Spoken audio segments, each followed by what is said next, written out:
কোরআনের আলোচনা থেকে যদি আপনি বেনিফিটেড হতে চান, কোরআনের আলোচনা থেকে যদি আপনি উপকৃত হতে চান, রব্বুল আলামিন কোরআনে কারিমে বলেছেন, বান্দারে কোরআন শুনে তুমি যদি উপকৃত হতে চাও তাহলে তুমি দুইটা কাজ করো।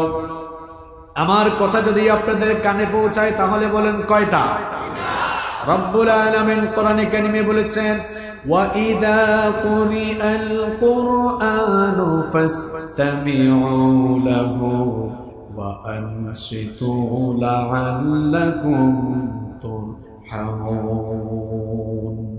আল্লাহ তাআলা বলছেন, যখন কোরআনের আলোচনা হবে, কোরআন যখন তেলাওয়াত হবে, কোরআনের আলোচনা যখন হবে, তখন এক নাম্বার ফাসতামিউ লাহু, দিলের কান দিয়ে আল্লাহর কালাম শ্রবণ করো, ফুললি কনসেন্ট্রেট হয়ে মনোযোগী হয়ে আল্লাহর কালাম শোনো। উঠা বসা করে পরিবেশ নষ্ট করে আল্লাহর কালাম শোনো না। এক কান দিয়ে ঢুকিয়ে অন্য কান দিয়ে বের করে দিবা, এমন অনুভূতি নিয়ে আল্লাহর কালাম শোনো না। বরং এক নাম্বার কাজ করো, সবাই মনোযোগী হয়ে যাও। দুই নাম্বার হচ্ছে ওয়া আনসিতু, পারস্পরিক কথাবার্তা বলো না, চিল্লা চিল্লি করো না। কোরআনের আলোচনা শুরু হয়ে গেলে ওয়া আনসিতু, চুপচাপ হয়ে যাও, সাইলেন্ট হয়ে যাও, নীরব হয়ে যাও।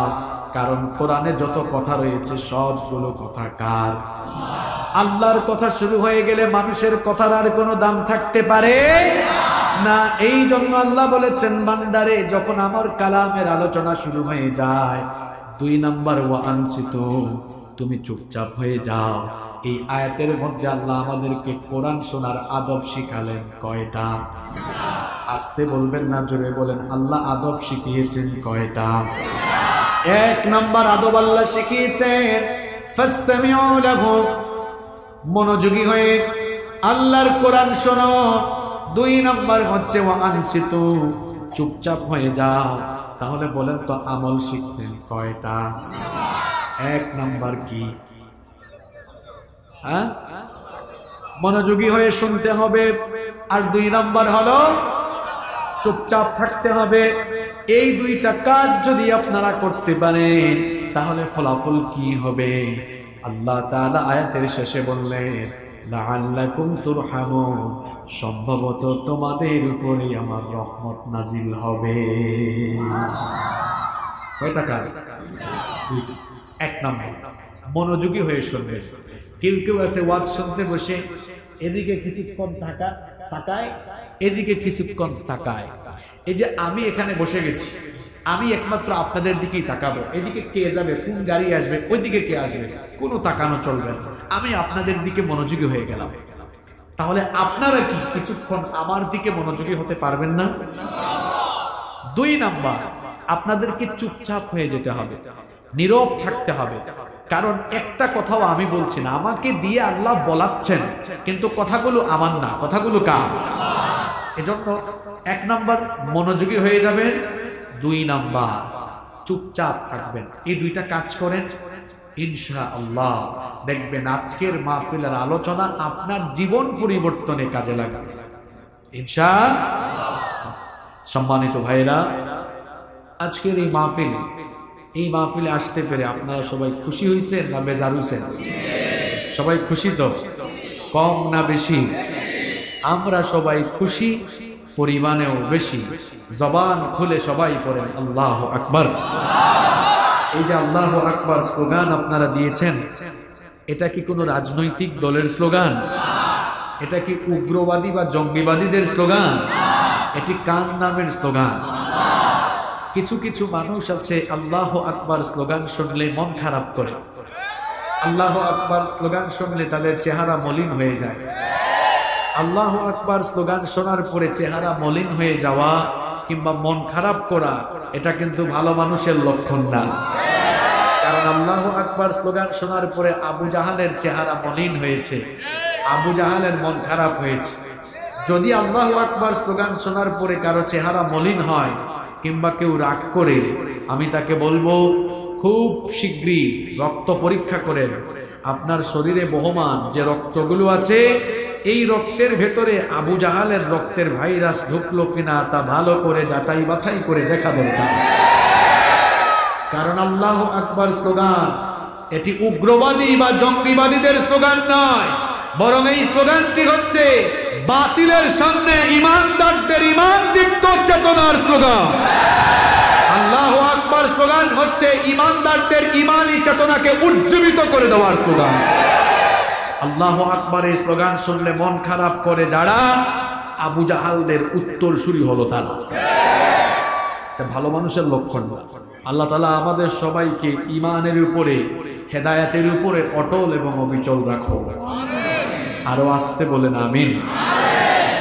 আমরা কোরআন শুনতে এসেছি। কোরআনুল কারীম এই কিতাবটি যার পক্ষ থেকে নাজিল হয়েছে তিনি কে? এটি কি এই দুনিয়ার আলেম ওলামা ইসলামিক স্কলারদের লেখা কোনো কিতাব না। এই কিতাব যার পক্ষ থেকে নাজিল হয়েছে, সবাই আওয়াজ করে বলেন তো তিনি কে? এই কিতাব এটি এমন একটি কিতাব, এটি সাম্প্রদায়িক কোনো কিতাব নয়। কোরআনুল কারীম এটি যদি সাম্প্রদায়িক কোনো কিতাব হতো তাহলে আল্লাহ তাআলা কোরআনে কারীমে বলতেন হুদাল্লিল মুমিনিন, অথবা বলতেন হুদাল্লিল মুসলিমিন। বাংলায় বলি, যদি সাম্প্রদায়িক কিতাব হতো আল্লাহ তাআলা বলতেন এটা মুসলমানদের হেদায়েতের কিতাব, অথবা বলতেন এটা মুমিনদের হেদায়েতের কিতাব। ওলামায়ে কেরাম এখানে বসে আছেন, সবাইকে সাক্ষ্য রেখে বলছি আল্লাহ তাআলা কি কোরআনুল কারীমের কোথাও এই রকম কোনো কথা বলেছেন?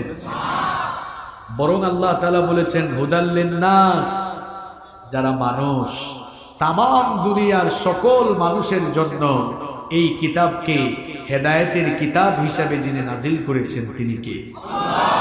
কোরআন হচ্ছে সার্বজনীন কিতাব, এটা সবার জন্য এসেছে।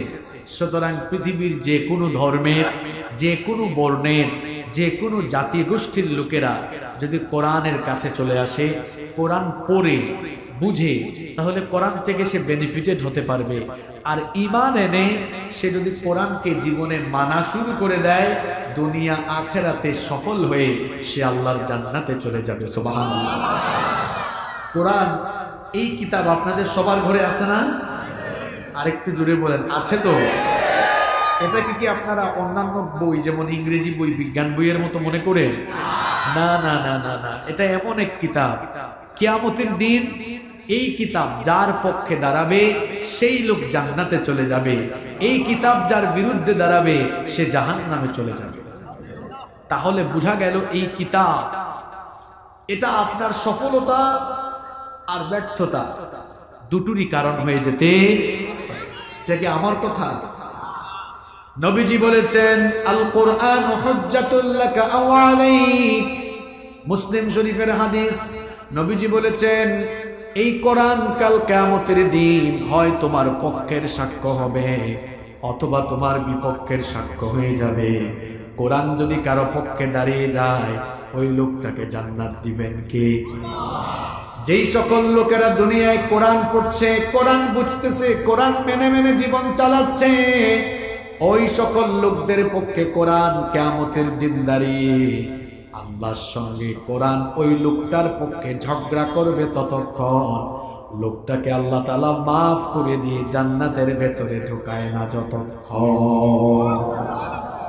আর কোরআন কাদের বিরুদ্ধে দাঁড়াবে? যারা পৃথিবীতে কোরআনের প্রতি ঈমান আনে নাই, কোরআন পড়ে নাই। কারেন্ট চলে গেছে না কি? আপনারা কি রাগ করেছেন? আলহামদুলিল্লাহ পড়ছেন না? আলহামদুলিল্লাহ পড়লে শুকরিয়া আদায় হয় কার? খুশি হয়ে যান কে? আল্লাহর শুকরিয়া করলে কোনো লস আছে? মনে করেন উনি আমার প্রশংসা করলেন, ওনার কোনো লাভ হবে? আমি খুশি হব। তার মানে কোনো ব্যক্তি বা কোনো বস্তু বা কোনো জিনিসের প্রশংসা করলেন, যেটার প্রশংসা করবেন সে খুশি হবে, আপনার কোনো লাভ নাই। কিন্তু আল্লাহর শুকরিয়া করলে লাভ আল্লাহর না আপনার? আপনি যদি আল্লাহর প্রশংসা না করেন আল্লাহর লস আছে? আল্লাহ কারো মুখাপেক্ষী না, বরং সবাই আল্লাহ তাআলা মুখাপেক্ষী। আল্লাহ বলেছেন লা ইন শাকারতুম, যদি তুমি আমার শুকরগুজার হও, আমার শুকরিয়া আদায় করো, লাভ তোমারই। কারণ আমার শুকরিয়া আদায় করলে লা আজিদান্নাকুম, আমি তোমাকে নিয়ামত বহুগুণে বাড়িয়ে দেব। সুবহানাল্লাহ। সম্মানিত ভাইরা, তাহলে বলছিলাম কোরআন যার পক্ষে দাঁড়াবে ওই লোকটার জন্য জান্নাত, ওই লোকটার জন্য জান্নাত নসিব করে দিবেন কে? আর কোরআন যার বিরুদ্ধে দাঁড়াবে ওই লোকটাকে জাহান্নামে দিয়ে দিবেন কে? আমরা জান্নাতে যেতে চাই তো? কারা কারা জান্নাতে যেতে চান না হাত তুলেন তো। কথা শেষ হওয়ার আগে হাত তুলেন না, বুঝে শুনে হাত তুলেন। তাহলে আমরা সবাই জান্নাতে যেতে চাই তো? জান্নাতে যেতে হলে কোরআনের পক্ষে থাকবেন না কোরআনের বিপক্ষে থাকবেন? জান্নাতে যেতে হলে কোরআনওয়ালা হবে নাকি কোরআন বিরোধী হবে? আরেকটু জোরে বলেন। কোরআনওয়ালা হওয়ার জন্য আপনাকে কোরআনের দাবি পূরণ করতে হবে। কোরআনওয়ালা হওয়ার জন্য আপনাকে কোরআনের দাবি পূরণ করতে হবে। আপনি যদি কোরআনের দাবিগুলো পূরণ করতে পারেন তাহলে আপনি কোরআনওয়ালা মানুষ হয়ে যাবেন। আর আপনি যদি কোরআনওয়ালা মানুষ হয়ে যেতে পারেন আপনি সফল হয়ে আল্লাহর জান্নাতে চলে যাবেন। সুবহানাল্লাহ। কথাগুলো আবার খেয়াল করেন। আপনি যদি কোরআনওয়ালা হতে পারেন তাহলে কোরআনের দাবি পূরণ হবে। কোরআনের দাবি পূরণ করতে হলে আপনাকে কোরআনওয়ালা হতে হবে। আর কোরআনওয়ালা হয়ে গেলে আপনাকে জান্নাত দিয়ে দিবেন কে? তাহলে সবাই কোরআনওয়ালা হতে চান তো? কারা কারা কোরআনওয়ালা হতে চান হাত তুলেন। মাশাআল্লাহ, লিল্লাহি তাকবীর, লিল্লাহি তাকবীর, লিল্লাহি তাকবীর। হাতগুলো নামান। আপনারা সবাই আমার সাথে একমত হয়েছেন যে হুজুর আমরা সবাই কোরআনওয়ালা হতে চাই। এখন কোরআনওয়ালা হতে হলে একটু আগেই বলেছি কোরআনের দাবি পূরণ করতে হবে। এবার প্রশ্ন হলো যে কোরআনের দাবি কি? মানুষের প্রতি কোরআনের কি কি দাবি আছে এটা তো আপনাকে আগে জানতে হবে। আপনি যদি কোরআনের দাবিগুলো কি কি সেগুলো জানেন আর সেই দাবিগুলো যদি পূরণ করে ফেলতে পারেন খুশি হয়ে আপনাকে জান্নাত দিয়ে দিবেন কে? আমাদের প্রতি কোরআনের দাবি হলো মোট ৮টি। আমাদের প্রতি কোরআনের দাবি হলো মোট, আস্তে বললে হবে না, জোরে বলেন কয়টি? এই পাশের ভাইরা কথা বলছে না। আমাদের প্রতি কোরআনের দাবি আছে কয়টি? পেছনের ভাইরা কথা বলছে না, কয়টি? ৮টি। এই ৮টি দাবি পূরণ করতে পারলে আপনি সাকসেসফুল, দুনিয়াতে আখিরাতে উভয় জায়গায় সফল কাম হয়ে যাবেন ইনশাআল্লাহ। এবার এই ৮টি দাবি কি? ৮টি পয়েন্ট। ৮টি দাবি কি? ৮টি পয়েন্ট বলবো। এই ৮টা পয়েন্ট আমার প্রিয় ভাইয়েরা সবাই মুখস্থ করতে পারবেন তো ইনশাআল্লাহর আওয়াজ এত ছোট কেন? যাদের মুখ বোবা হয়ে আছে পারবেন না আপনারা? সবাই পারবেন তো ইনশাআল্লাহ? যে মাহফিলে শ্রোতাদের আওয়াজ যত প্রাণবন্ত হয় বোঝা যায় যে এরা একদম খালেস ভাবে আলোচনা শুনতে এসেছে। আর কথা যারা বলে না বুঝাই যায় এদের ভেতরে অন্য কোনো উদ্দেশ্য আছে। হয় একটু পরে উঠাউঠি করবে, মাহফিলের পরিবেশ নষ্ট করবে। মাহফিলের ৩ শ্রেণীর শ্রোতা আসে। কয় শ্রেণীর? জোরে বলতে হবে, আরেকটু জোরে বলেন। আপনাদের চেয়ে মহিলাদের আওয়াজ অনেক বেশি। মাহফিলে কয় শ্রেণীর শ্রোতা আসে? সবার সাথে কমন করবে কথা। ১ নাম্বার, কিছু লোক আসে হুজুর দেখার জন্য। হুজুর দেখে ফেলছে, এরা চলে গেছে। একটু আগে এখানে অনেক ভিড় ছিল, মিলছে। দ্বিতীয় শ্রেণীর মানুষ আছে, যাই একটু দেখি টান টুন কেমন মারে। হুজুরের কিছু টান টুন শোনার পরে এরা উঠাউঠি করে চলে যাবে। এবং এরা একটু দেখে যে হুজুর একটু বেশি বেশি চিৎকার দিয়ে বলে কিনা, সরকার বিরোধী কথা বেশি বলে কিনা, সবকিছু বলে কিনা। এটা এক ধরনের শ্রোতা আছে।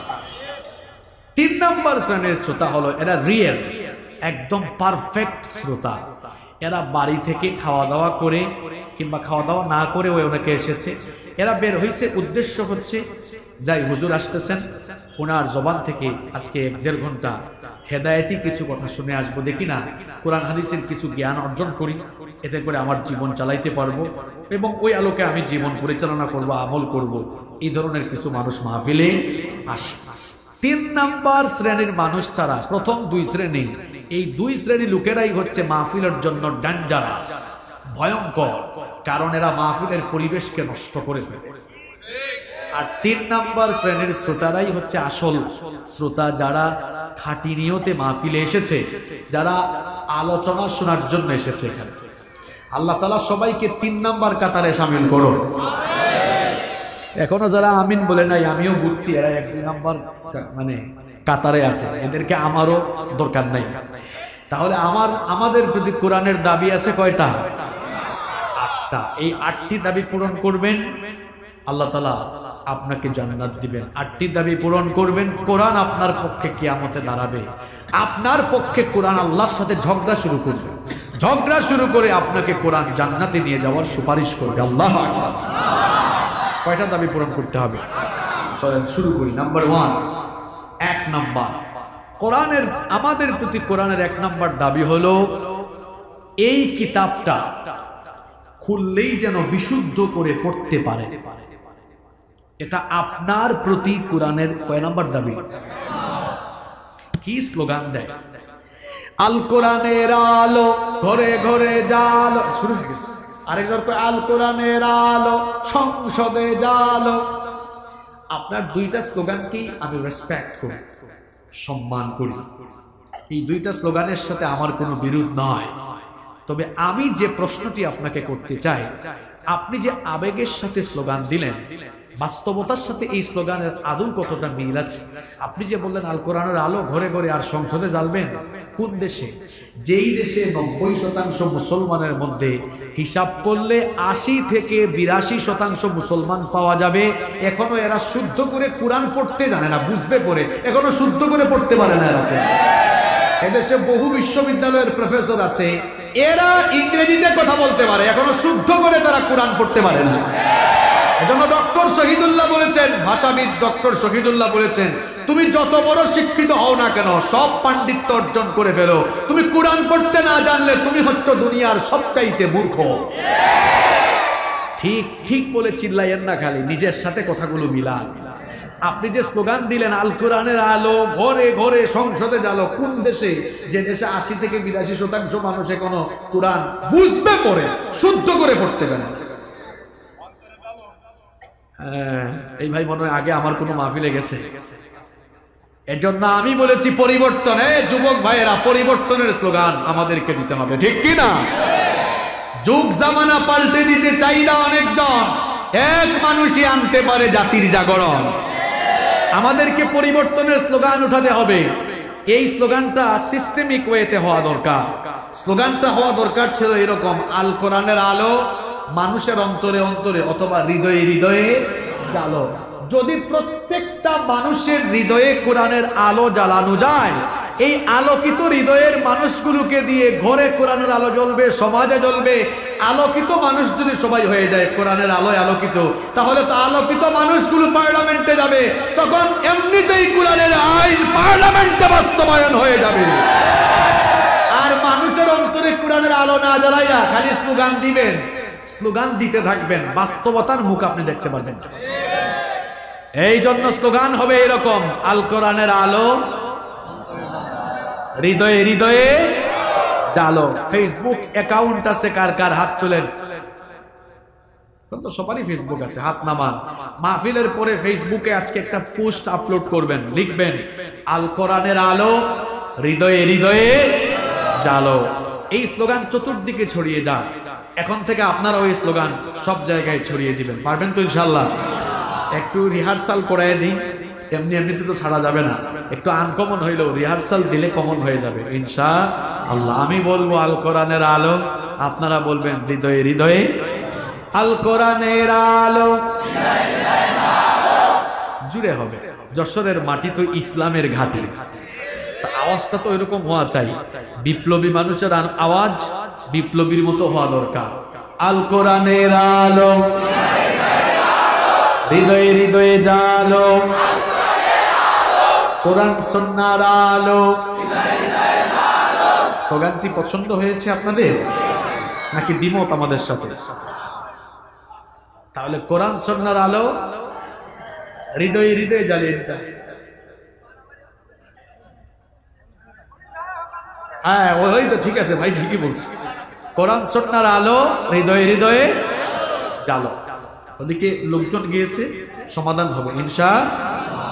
তাহলে আমাদের প্রতি কোরআনের 1 নাম্বার দাবি। ভাইরা কষ্ট হচ্ছে আপনাদের? আমার বাবার বয়সে সম্মানিত চাচারা, আপনাদের কষ্ট হচ্ছে বাবারা? দেখছেন সবাই নীরব হয়ে গেছেন বলে এখন সুন্দর শোনা যাচ্ছে, তাই না?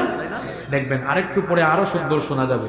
আমাদের প্রতি কোরআনের 1 নাম্বার দাবি, আমরা যেন বিশুদ্ধ করে কি করি? কোরআন বিশুদ্ধ করে কোরআন পড়া নফল না ফরজ? দেখেন আমার হাতে কোরআন আছে, আপনাদের ঘরে কোরআন, এখানে কোরআনে 6000-এর উপর আয়াত আছে, কিন্তু নবীজির উপরে সর্বপ্রথম যে আয়াত নাজিল হয়েছে এটা কি সুদের আয়াত, ঘুষের আয়াত, জেনার আয়াত, হালাল হারামের আয়াত? কে বলতে পারবেন আয়াতটা কিসের ব্যাপারে? মাশাআল্লাহ, কিসের ব্যাপারে? পড়ার ব্যাপারে। কি পড়ার ব্যাপারে? নবী করিম সাল্লাল্লাহু আলাইহি ওয়াসাল্লামের কাছে হেরা গুহায় যেদিন সাইয়েদনা জিবরিল সর্বপ্রথম ওহী নিয়ে আসলেন, নবী করিম সাল্লাল্লাহু আলাইহি ওয়াসাল্লামকে সাইয়েদনা জিবরিল তার বুকের সঙ্গে জড়িয়ে ধরলেন। এমন অবস্থা যেন আল্লাহর নবীর দম বন্ধ হয়ে যাচ্ছিল। এরপরে নবীজিকে ছেড়ে দিয়ে জিবরিল আমিন বললেন, ইকরা, আপনি পড়ুন। নবীজি বললেন, মা আনা বিকারি, আমি তো পড়তে জানি না, আমি তো পড়তে পারি না। সাইয়েদনা জিবরিল আমিন দ্বিতীয়বার নবী করিম সাল্লাল্লাহু আলাইহি ওয়াসাল্লামকে আবারও বুকের সঙ্গে চেপে ধরলেন। নবীজির দম বন্ধ হয়ে যাওয়ার উপক্রম হয়ে যাচ্ছিল, নবীজি কষ্ট পাচ্ছিলেন। সাইয়েদনা জিবরিল আমিন ছেড়ে দিয়ে দ্বিতীয়বার বললেন, ইকরা, ও নবী আপনি পড়ুন। নবীজি পুনরায় বললেন, মা আনা বিকারি, আমি তো পড়তে জানি না। সাইয়েদনা জিবরিল আমিন নবীজিকে পুনরায় তৃতীয়বার তার বুকের সঙ্গে সজোরে চেপে ধরলেন। তারপরে তৃতীয়বার ছেড়ে দিয়ে বললেন, ইকরা বিসমি রাব্বিকাল্লাযী খলাক, খলাকাল ইনসানা মিন আলাক, ইকরা ওয়া রাব্বুকাল আকরামুল্লাযী আল্লামা বিল কলম, আল্লামাল ইনসানা মা লাম ইয়ালাম। আল্লাহু আকবার। নবীজির কাছে সর্বপ্রথম আয়াত নাজিল হয়ে গেল, ইকরা বিসমি রাব্বিকাল্লাযী খালাক, পড়ুন আপনার প্রভুর নামে যিনি আপনাকে সৃষ্টি করেছেন। নবীজিকে প্রথম আদেশ দেওয়া হয়েছে এই কিতাব পড়ুন। নবীজিকে আদেশ দেওয়া মানে হচ্ছে তামাম দুনিয়ার মানুষকে এর মাধ্যমে আদেশ দেওয়া। তাহলে আমাদের প্রতি সর্বপ্রথম কোরআনের মাধ্যমে আল্লাহর নির্দেশ হলো কোরআনের জন্য স্লোগান দেওয়া না কোরআন পড়া? জোরে বলতে হবে, কোরআন। কোরআন পড়া আমাদের জন্য ফরজ করে দিলেন কে? অর্থাৎ কোরআন পড়া, কোরআন শেখা বাধ্যতামূলক, কম্পালসারি। এবার আমার আপনার জীবনের সাথে মিলালে দেখা যাবে আমার আপনার জীবনে এখন কোরআন হয়ে গেছে অপশনাল, অন্যান্য সকল শিক্ষা হয়ে গিয়েছে কম্পালসারি। এজন্য আমরা সব শিখে ফেলেছি কিন্তু এখনো কোরআন শিখি নাই। এমনকি নিজেদের বাচ্চাদেরকেও আমরা এখনো কোরআন শিখাই নাই। সব শিখে ফেলেছে, কোরআন এখনো পড়ে নাই। অনেকে কয় এটা তো মোল্লা মৌলবীদের কিতাব, হুজুরদের কিতাব, এই আরবি কিতাব, এটা আমরা শিখে কি করব? অনেকে কয় আমরা তো স্মার্ট মানুষ, এই বিজ্ঞানের যুগের মানুষ, তথ্য প্রযুক্তি আর বিজ্ঞানের যুগে কোরআন আমরা কেন শিখবো? এটা হুজুরদের কিতাব, এটা 1500 বছর আগে নাজিল হয়েছে। 1500 বছর আগে নাজিল হওয়া কোরআন, এই কিতাব আমরা কেন করব? আমার ভাইয়েরা, বিজ্ঞানের এই যুগে কোরআন পুরাতন হয় নাই, বরং কোরআনের কাছে বিজ্ঞান পুরাতন, আজ তা প্রমাণ হয়েছে। বলেন তো বিজ্ঞান আগে না কোরআন আগে? আসতে বলবেন না, জোরে বলেন, কোরআন আগে না বিজ্ঞান আগে? বিজ্ঞান এখন যা জানিয়েছে, এখন যা মানুষকে জানাচ্ছে, কোরআন তা মানুষকে জানিয়েছে কত হাজার বছর আগে? 1500 বছর আগে। তাহলে বলেন তো বিজ্ঞানের চাইতে কোরআন কত হাজার বছরে গিয়ে আছে? কথা বুঝেন নাই? বিজ্ঞানের চাইতে কোরআন কত হাজার বছরে গিয়ে আছে? 1500 বছরে গিয়ে আছে। আপনার বিজ্ঞান কোরআন থেকে 1500 বছর পিছিয়ে আছে। কিভাবে? দেখেন কয়েকটা উদাহরণ দিই। এই যে পৃথিবীতে আপনারা বসবাস করছেন আমার প্রিয় ভাইয়েরা, এই পৃথিবী কি এমনি এমনি সৃষ্টি হয়েছে? How the universe was created, এই মহাবিশ্ব কিভাবে পয়দা হয়েছে? স্টিফেন হকিং এর বিগ ব্যাং থিওরির আলোকে মহাকাশ বিজ্ঞানীরা বলছেন এই মহাবিশ্বের সবকিছু, অর্থাৎ আসমান, জমিন, সূর্য, চন্দ্র গ্রহ নক্ষত্র তারকাপুঞ্জ সবকিছু সর্বপ্রথম সৃষ্টির শুরুতে সব এক জায়গায় ছিল। আসমান জমিন আলাদা ছিল না, সূর্য চন্দ্র এখন যেরকম সব আলাদা আলাদা, কিছুই আলাদা ছিল না, বরং সব এক জায়গায় ছিল। এটা আমার কথা না, মহাকাশ বিজ্ঞানীদের কথা। পৃথিবী কিভাবে উৎপত্তি হলো এটা নিয়ে গবেষণা করে তারা বলছে তখন সবকিছু পুঞ্জীভূত ছিল, যা গ্যাসীয় কণার মতো ছিল। এরপরে তারা বলছেন মহাশূন্যে মহাবিস্ফোরণ হলো। মহাবিস্ফোরণের পরে যে ঘটনা ঘটলো, সবকিছু আলাদা আলাদা হয়ে যে ঘটনা ঘটলো, বিজ্ঞান তার নাম দিয়েছে বিগ ব্যাং থিওরি, যা বর্তমান দুনিয়ার সবচাইতে আলোচিত তথ্য। মহাবিশ্ব উৎপত্তির ব্যাপারে গবেষণা করতে করতে বিজ্ঞানীরা যে তথ্য আমাদেরকে মাত্র কিছুদিন আগে দিয়েছেন, যে কোরআনকে আপনি মোল্লা মৌলবীদের কিতাব মনে করেন, যে কোরআনকে আপনি হুজুরদের কিতাব মনে করে আজও কোরআন শিখলেন না, ওই কোরআন খুলে দেখুন মহাবিশ্ব উৎপত্তির এই ধারণা ১৫০০ বছর আগে কোরআন নাজিল করে আমাদেরকে যিনি জানিয়েছেন তিনি কে? রব্বুল আলামিন বললেন আওয়ালাম ইয়ারাল্লাযীনা কাফারু আন্নাস সামাওয়াতি ওয়াল আরদা কানাতা রাতকান ফাফাতাকনাহুমা। আল্লাহ তাআলা বলছেন অবিশ্বাসীরা কি দেখে না সৃষ্টির শুরুতে আসমান সমূহ আর জমিন সবকিছু একত্রিত অবস্থায় ছিল, এরপরে আমি আল্লাহ আমার মহা ক্ষমতা বলে সেগুলোকে আলাদা করে দিলাম। কিভাবে আল্লাহ তাআলা আলাদা করে দিলেন?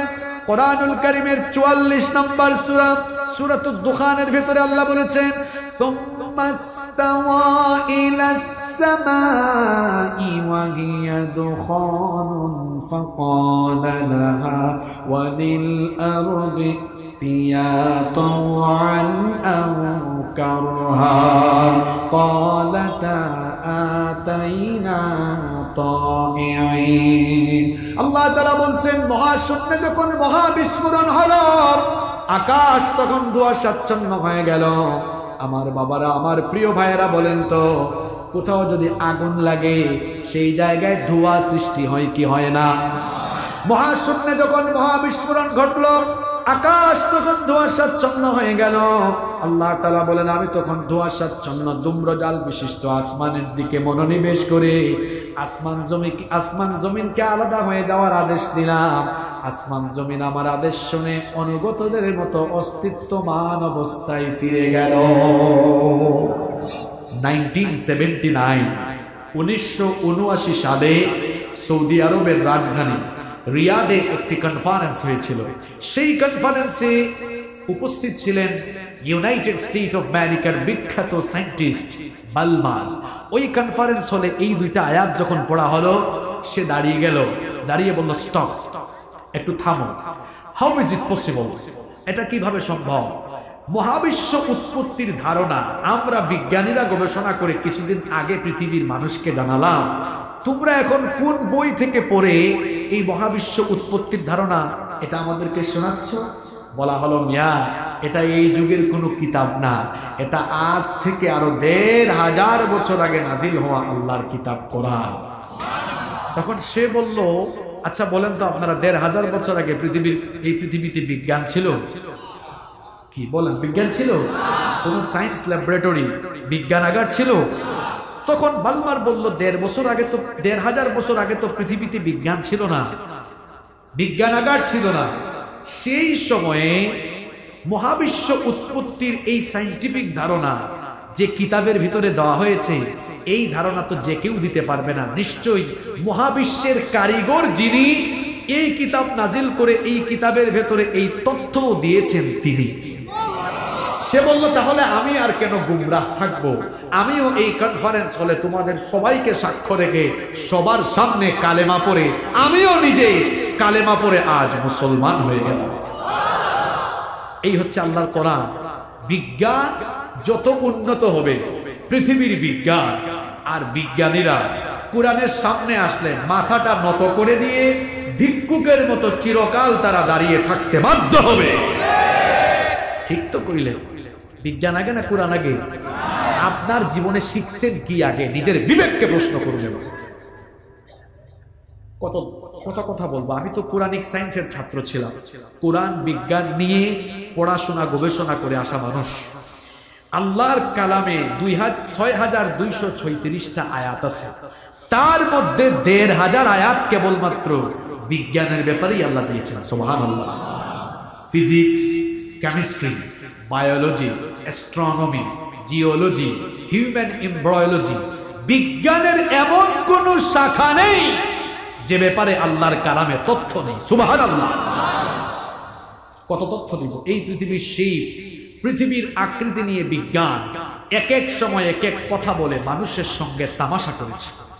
সর্বপ্রথম প্রাচীনকালের বিজ্ঞানীরা মনে করতেন পৃথিবী মনে হয় চ্যাপ্টা, নইলে সমতল হবে। বিজ্ঞান একটু একটু করে এগিয়ে গেল।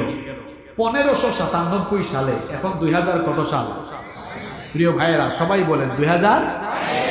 1597 সালে ফ্রান্সিস ড্রেক, যারা সায়েন্সে পড়াশোনা করো এগুলো তোমরা জানবা, ফ্রান্সিস ড্রেক জলপথে ভ্রমণ করে সে বলল, আমাদের আগের যুগের বিজ্ঞানীরা তো ভুল বলেছে, পৃথিবী আসলে সমতলও না চ্যাপ্টাও না, আমি জলপথে ভ্রমণ করে দেখেছি পৃথিবী আসলে গোল। আধুনিক বিজ্ঞানের যুগে আমরা কি পৃথিবী গোল এই কথা বিশ্বাস করি না, কারণ এখন বিজ্ঞান আগের যুগে আর নাই। বিজ্ঞান স্যাটেলাইটের যুগে প্রবেশ করেছে। স্যাটেলাইটের যুগে আধুনিক বিজ্ঞান প্রবেশ করার পর আমরা জানতে পেরেছি পৃথিবী গোল, এই তথ্য ভুল। বরং পৃথিবী হচ্ছে কিসের মতো? ডিম্বাকৃতির। ডিম বুঝেন তো আপনারা? ডিমের মতো, ডিম্বাকৃতি। বিজ্ঞান এক এক সময় এক এক তথ্য দিয়ে দিয়ে মানুষের সঙ্গে তামাশা করে করে 1000 বছর পরে যেই তথ্য মানুষকে দিয়েছে, যে কোরআনকে মোল্লা মৌলবীদের কিতাব মনে করে, হুজুরদের কিতাব মনে করে আপনি কোরআন এখনো জানলেন না, পড়লেন না, ওই কোরআনে 1500 বছর আগে পৃথিবীর আকৃতির এই সায়েন্টিফিক তথ্য কোরআনে দিয়ে দিলেন কে? কোরআনুল কারীমে রব্বুল আলামিন বললেন, ওয়াল আরদা বা'দা যালিকা দাহাহা।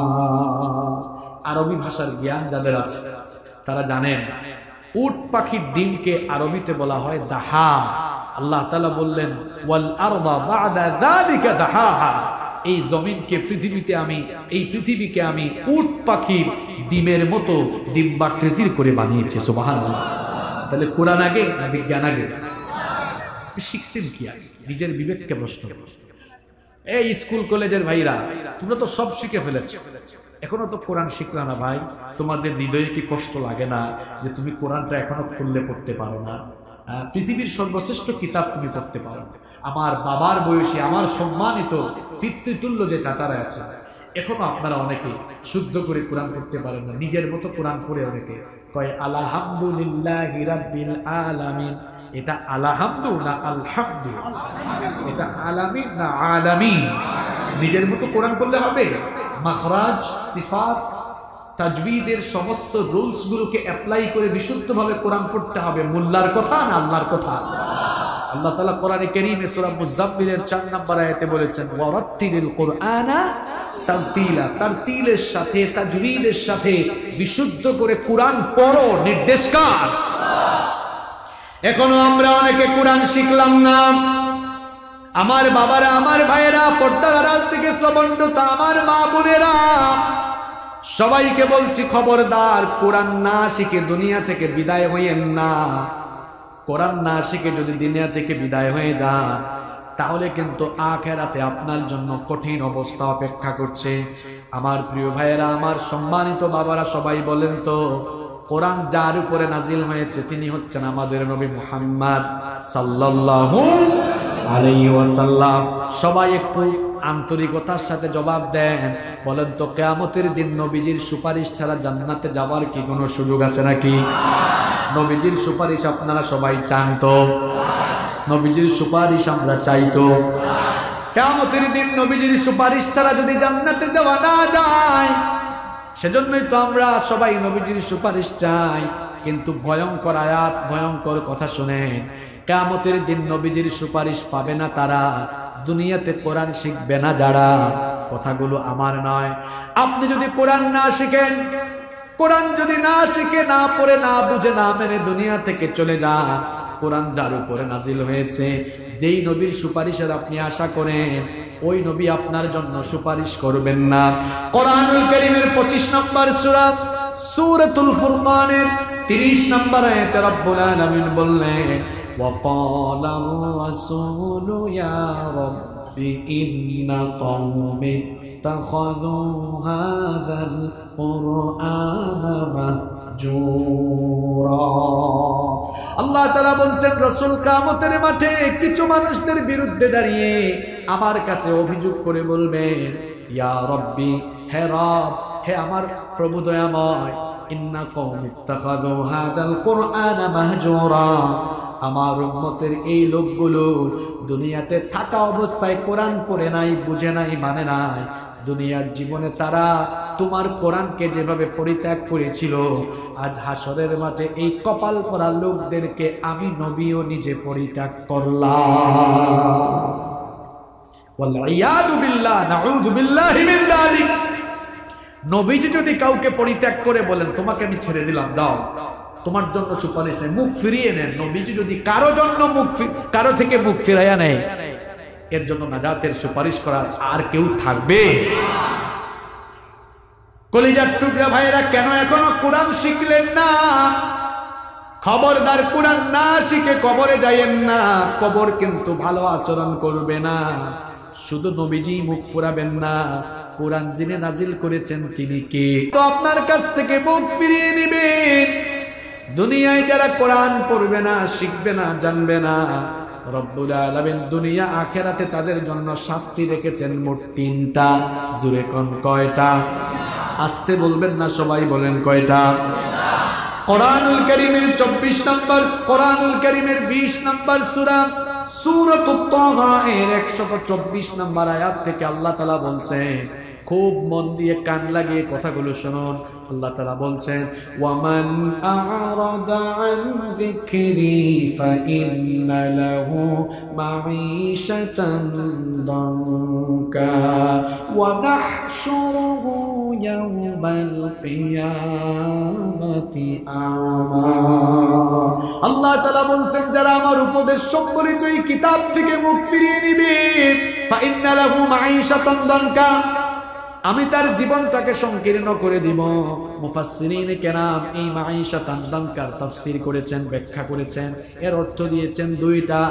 1 নম্বর অর্থ দিয়েছেন, আল্লাহ তাআলা ওই লোকগুলোর জীবনকে এমন ভাবে সংকীর্ণ করে দিবেন, এদের জীবন থেকে সুখ শান্তি কেড়ে নেবেন কে? বলেন তো, সুখ শান্তি টাকা পয়সা দিয়ে কি কেনা যায় নাকি? বহু মানুষ তো দেখেছি অনেক টাকা পয়সা আছে, রাতের বেলা ঘুমাইতে পারে না, কিন্তু অনেক রিক্সাওয়ালা আছে, ভ্যানওয়ালা আছে, সারাদিন রিক্সা চালায়, ভ্যান চালায়, দেখা যায় রাত 8টার পরে আলু ভর্তা ডাল ভাত খেয়ে নাকে তেল দিয়া ঘুমায়। ওর ঘুম আছে আর কোটিপতির ঘুম নাই। বোঝা গেল টাকা পয়সা থাকলেই ঘুম কেনা যায় না। সুখ শান্তি আর ঘুম, সুখ শান্তি এগুলো কার দেয়া নেয়ামত? আল্লাহ বলছেন, এই আয়াত আপনি মানুষের জীবনের বাস্তবতার সাথে মিলান। যাদের জীবনে টাকা থাকার পরে, ক্ষমতা থাকার পরেও সুখ নাই, এর মানে হলো খুঁজে দেখেন এর জীবনে আল্লাহর কোরআন নাই। এই লোকটা এখনো কোরআন পড়ে নাই, কিংবা কোরআনের বিরোধিতা করে, কোরআন মানে না। এই কারণেই তার জীবন থেকে সুখ শান্তি উঠায় নিয়েছেন কি? তার বউয়ের সাথে ঝামেলা, দাম্পত্য জীবনের সমস্যা, কোনো না কোনো ঝামেলা লেগে আছে। কারণ আপনি কোরআন থেকে বের করেন, এর কারণ লোকটা কোরআন থেকে মুখ ফিরিয়েছে। এই জন্য কোরআন যিনি নাজিল করেছেন তিনি তার জীবনের সুখ কেড়ে নিয়েছেন। 2 নম্বর ব্যাখ্যা মুফাসসিরগণ দিয়েছেন, তার কবরের জীবনটাকে সংকীর্ণ করে দেওয়া হবে। এই জন্য বলেছিলাম বাবারা, কোরআন না শিখে, না বুঝে, না শিখে কবরে যায়েন না। কবর কিন্তু ভালো আচরণ করবে না। কবর বড় মারাত্মক জায়গা। মাত্র 3.5 হাত মাটি, 3.5 হাত গর্ত, এখানে সবাই চলে যাবেন। যত বড় বড় বিল্ডিংই থাকুক না কেন, মরার পরে ওই 3.5 হাত গর্তের ভেতরে যাওয়া লাগবে। এটাই সবার ফাইনাল ডেস্টিনেশন। কবর এমনি বড় সংকীর্ণ জায়গা, মাত্র 3.5 হাত। জায়গাটা ছোট না বড়? আরো জোরে বলতে হবে। কোরআন না শিখে কবরে গেলে এই ছোট জায়গাটা আরো ছোট হয়ে যাবে। ছোট হতে হতে আপনাকে কবরে রাখার পরে অবস্থা এমন হবে, কবরের 2 পাশের মাটি আপনাকে এমন ভাবে চাপ মারবে, এমন ভাবে চাপ মারবে যার ফলে আপনার এক পাশের পাঁজর গিয়ে অন্য পাশের পাঁজরে এভাবে ঢুকে যাবে। এইভাবে কবরের মধ্যে কিয়ামত পর্যন্ত শাস্তি চলবে। যার হুকুমে তিনি কে? কেন এখনো আপনারা কোরআনটা শিখলেন না? আমার বুঝে আসে না। তিনটা শাস্তির কথা বলছিলাম। 1 নাম্বার, আল্লাহ জীবনের সুখ কেড়ে নেবেন। 2 নাম্বার, কবরের জীবনটা সংকীর্ণ করে দিয়ে কবরে শাস্তি চলতে থাকবে কার হুকুমে? 3 নাম্বার শাস্তি আল্লাহ পরের আয়াতে বলেছেন, ওয়া নাহশুরুহু ইয়াউমাল কিয়ামাতি আমা। ওই লোকগুলোকে হাসরের মাঠে কিয়ামতের দিন কবর থেকে মানুষ তুলবেন কে? ওই হাসরের মাঠে কবর থেকে এই লোকগুলোকে যারা কোরআন পড়ে নাই, কোরআন শিখে নাই, অন্ধ বানিয়ে তাদেরকে কবর থেকে তোলা হবে। শুনতেছেন আপনারা? হতে পারে এই পানবুড়ি এলাকার কিছু কিছু মানুষ ওই কাতারে থাকতে পারে, তবে আমরা দোয়া করছি আল্লাহ ওই কাতারে যেন আমরা না থাকি। বলেন আমিন। এরা তখন বলবে, ওগো আল্লাহ, ক্বালা রাব্বি লিমা হাশারতানি আ'মা ওয়া ক্বাদ কুনতু বাসীরা। এরা বলবে, রব, আমরা তো চশমা ছাড়াও দুনিয়ায় দেখতাম, আজ আমাদেরকে তাহলে অন্ধ করে দিলে কেন? দুনিয়ায় তো আমরা অন্ধ ছিলাম না। সেদিন জবাব দিবেন কে? আল্লাহ তাআলা তখন বলবেন, ক্বালা কাযালিকা আতাতকা আয়াতুনা ফানাসিতাহা ওয়া কাযালিকাল ইয়াউমা তুনসা। আল্লাহ তাআলা বলবেন, বান্দা, তোর ঘরে তো আমার কোরআন ছিল, তোর হাতের কাছে আমার কোরআন ছিল, দুনিয়ায় থাকা অবস্থায় আমার কোরআন চক্ষু দিয়ে দেখলে না, এজন্য তোরে অন্ধ করে দিলাম। আর পৃথিবীতে তুই আমার কিতাব কোরআনকে যেভাবে ভুলে গিয়েছিলে, আজ তোর মতো গোলামকে হাসরের মাঠে আমি আল্লাহ ভুলে গেলাম।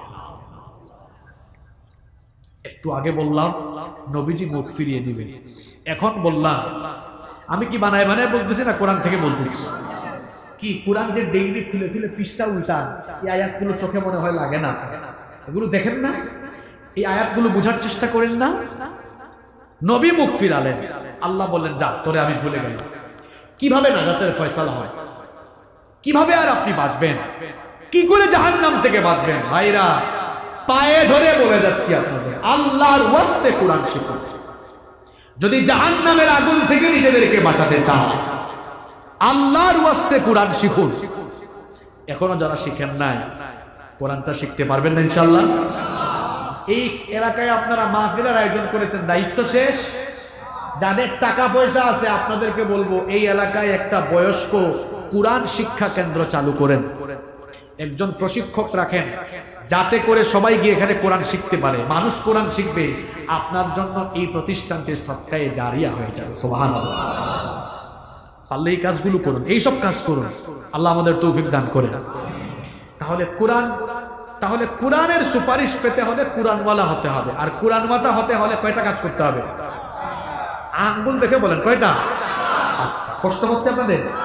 1 নাম্বার বলছি, বাকিগুলো ছোট ছোট, কষ্ট হবে না। কষ্ট হবে না তো আপনাদের?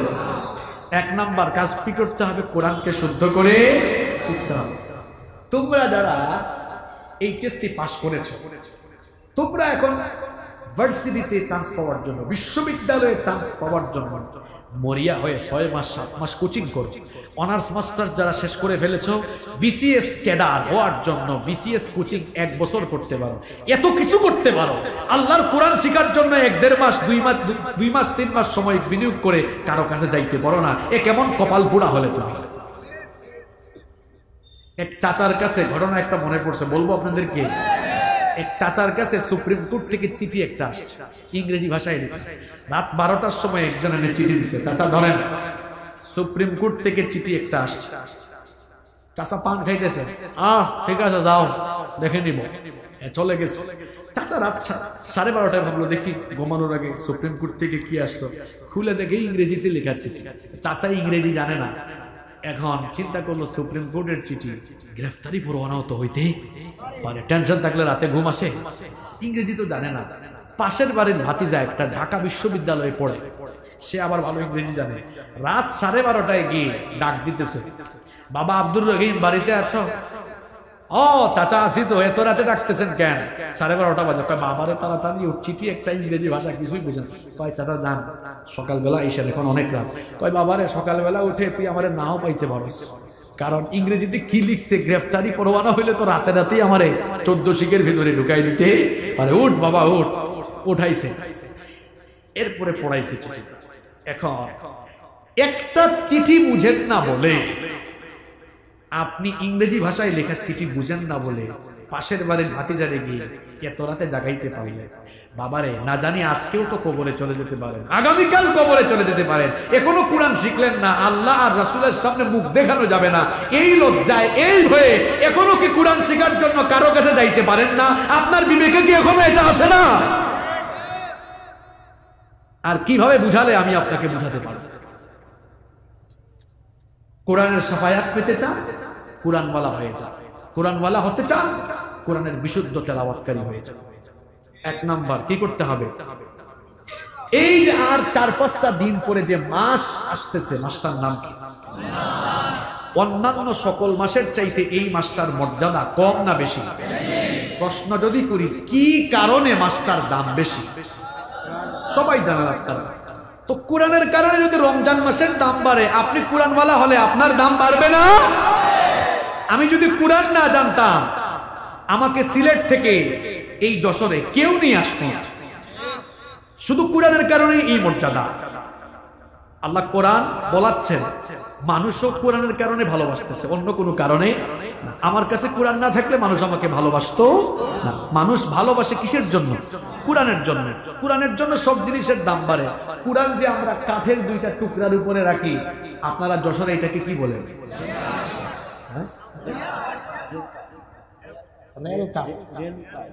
আচ্ছা যাই হোক, আমরা এটাকে রেহাল বলি। আচ্ছা বলেন তো, এই যে এখানে টেবিল আছে, আমার পা লাগতেছে অনেকবার, আমি কি সালাম করেছি? ভক্তি বা সম্মান দেখিয়েছি? কাঠের 2টা টুকরার উপরে কোরআন রাখা হলে, এটা হাত থেকে পড়লে, পা লাগলে মানুষ চুমু খায়, বুকে জড়ায় ধরে, সম্মান করে। বলেন তো কিসের কারণে? ছোট্ট একটা কাপড় দিয়ে কোরআন যখন পেঁচানো হয়, কি বলেন এটাকে আপনারা? গিলাফ না বস্তনি? গিলাফ। দেখেন আপনাদের বাসা বাড়িতে আলমারিতে কাপড় আছে, টান দিতেছেন, কোনো কাপড় পড়ে গেলে কেউ এটা চুমু খায় না, ভক্তি সম্মান করে না। কিন্তু ছোট্ট ওই গিলাফ, এটা হাত থেকে পড়লে মানুষ চুমু খায়, সম্মান বা ভক্তি দেখায়। কিসের কারণে? কোরআনের কারণে। যদি কাপড়ের মর্যাদা বাড়ে, কাঠের দাম বাড়ে, রমজান মাসের দাম বাড়ে, আপনি কোরআনওয়ালা হয়ে গেলে দুনিয়া আখিরাতে আপনার দাম বাড়ায় দিবেন তিনি কে?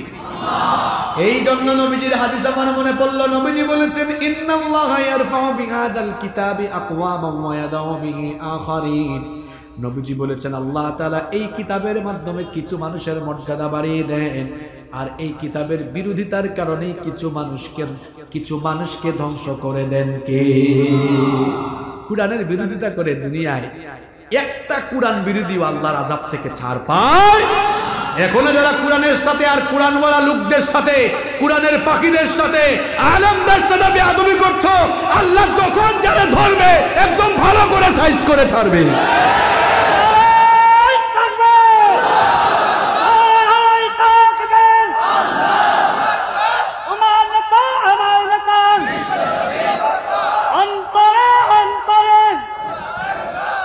কি ভয়ঙ্কর পরিস্থিতি, কি ভয়ঙ্কর অবস্থা, কি ভয়ঙ্কর অবস্থা। চোর বাটপার বেশ্যা নারীরা ভি চিহ্ন দেখায় জেলখানা থেকে বের হয়ে যাচ্ছে, আর কোরআনের মুফাসসির মুহাদ্দিস শাইখুল হাদিস বড় বড় আল্লামা কোরআনের পাখিদেরকে অন্যায়ভাবে জেলখানার ভেতরে বন্দী করে রাখা হয়েছে।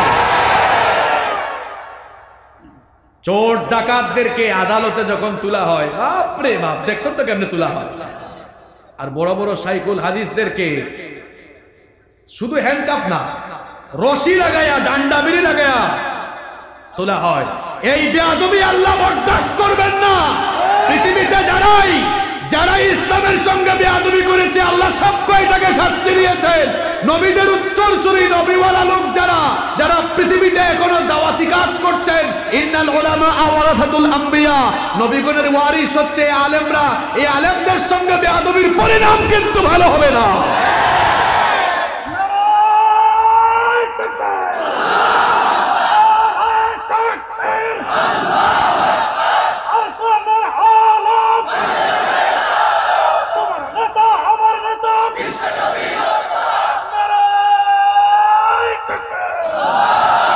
সামনে রমজান মাস, কোরআন নাজিলের মাস। আমরা বলবো কোরআন নাজিলের মাসকে সম্মান করে সমস্ত আলেমদেরকে, সকল দল সকল মতের আলেমদেরকে নিঃশর্ত মুক্তির ব্যবস্থা করতে হবে।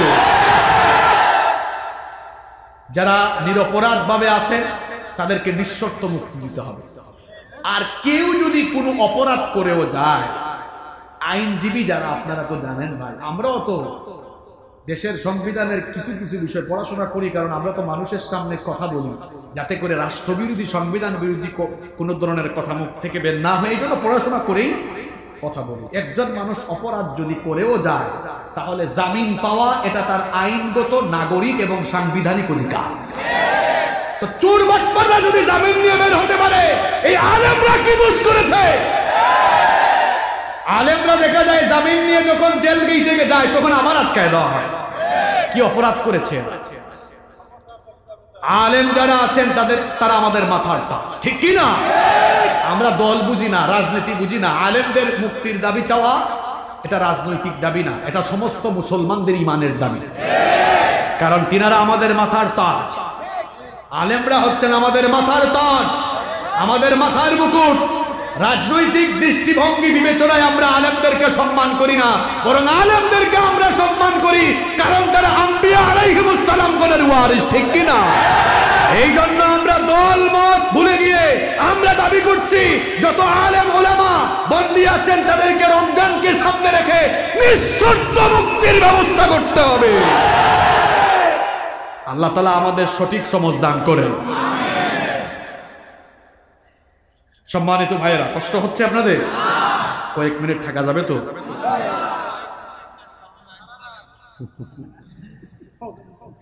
কোরআনের সুপারিশ পেতে হলে কোরআনওয়ালা হতে হবে। কোরআনওয়ালা হতে হলে কয়টি কাজ করতে হবে?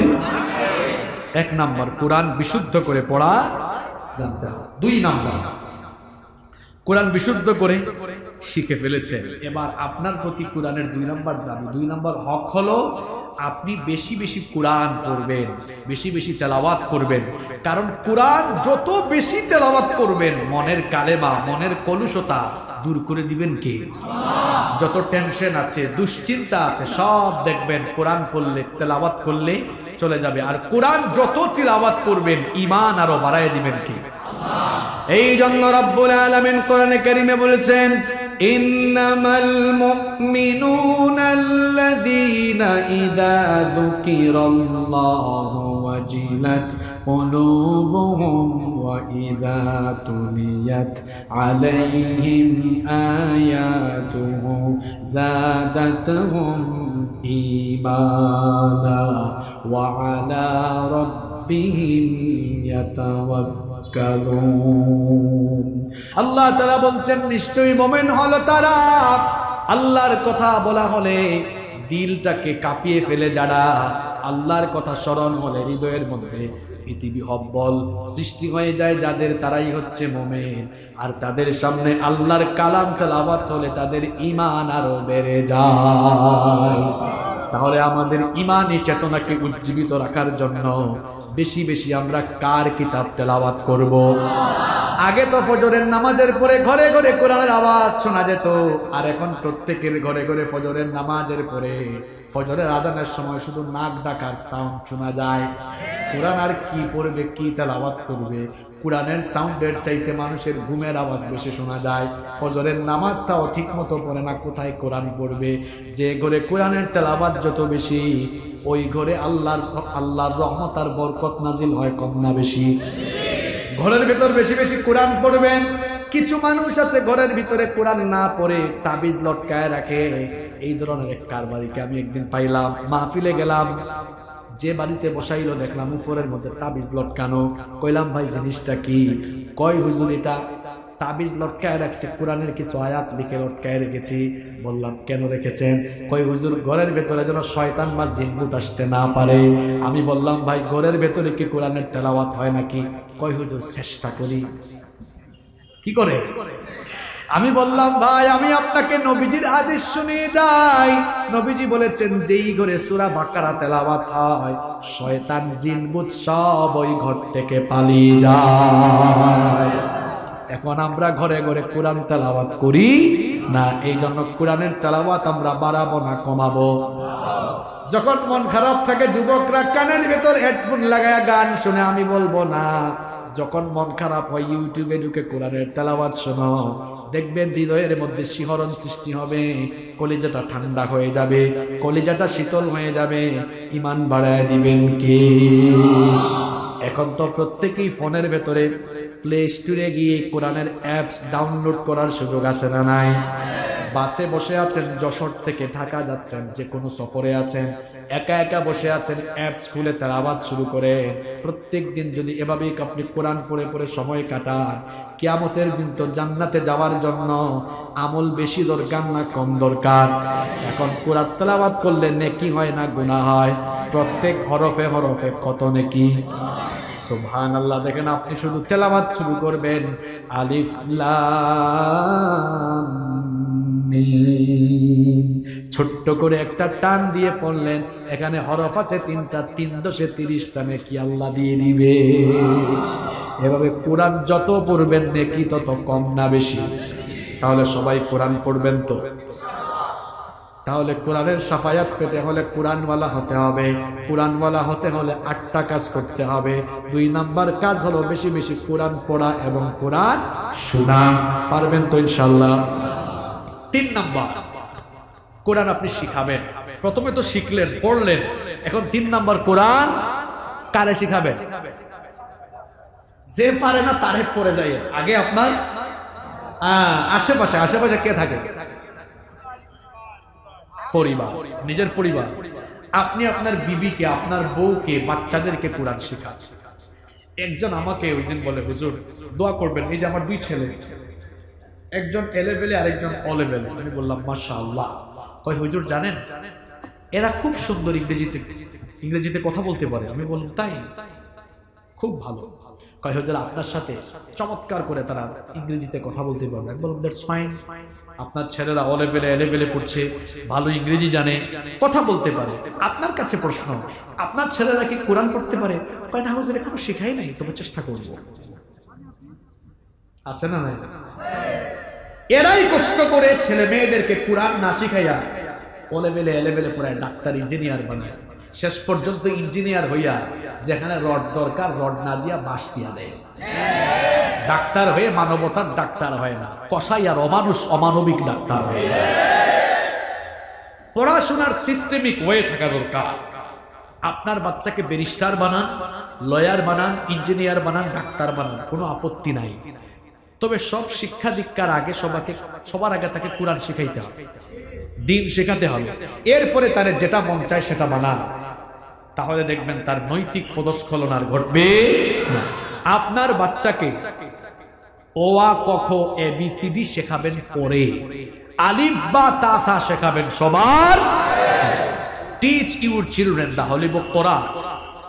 Teach your children the Holi book Quran. The Holy Book Quran will teach your children everything. আপনার সন্তানকে কোরআন শেখান, তার হাতে কোরআন তুলে দেন, দেখবেন এই কোরআন আপনার সন্তানকে পৃথিবীর জ্ঞান বিজ্ঞানের সাথে পরিচিত করে দিবে ইনশাআল্লাহ। সন্তানকে আপনি ডাক্তার বানাবেন, ইঞ্জিনিয়ার বানাবেন, প্রফেসর বানাবেন, যা মন চায় তাই বানান, তবে সবার আগে কোরআন শেখান, কোরআন বুঝান।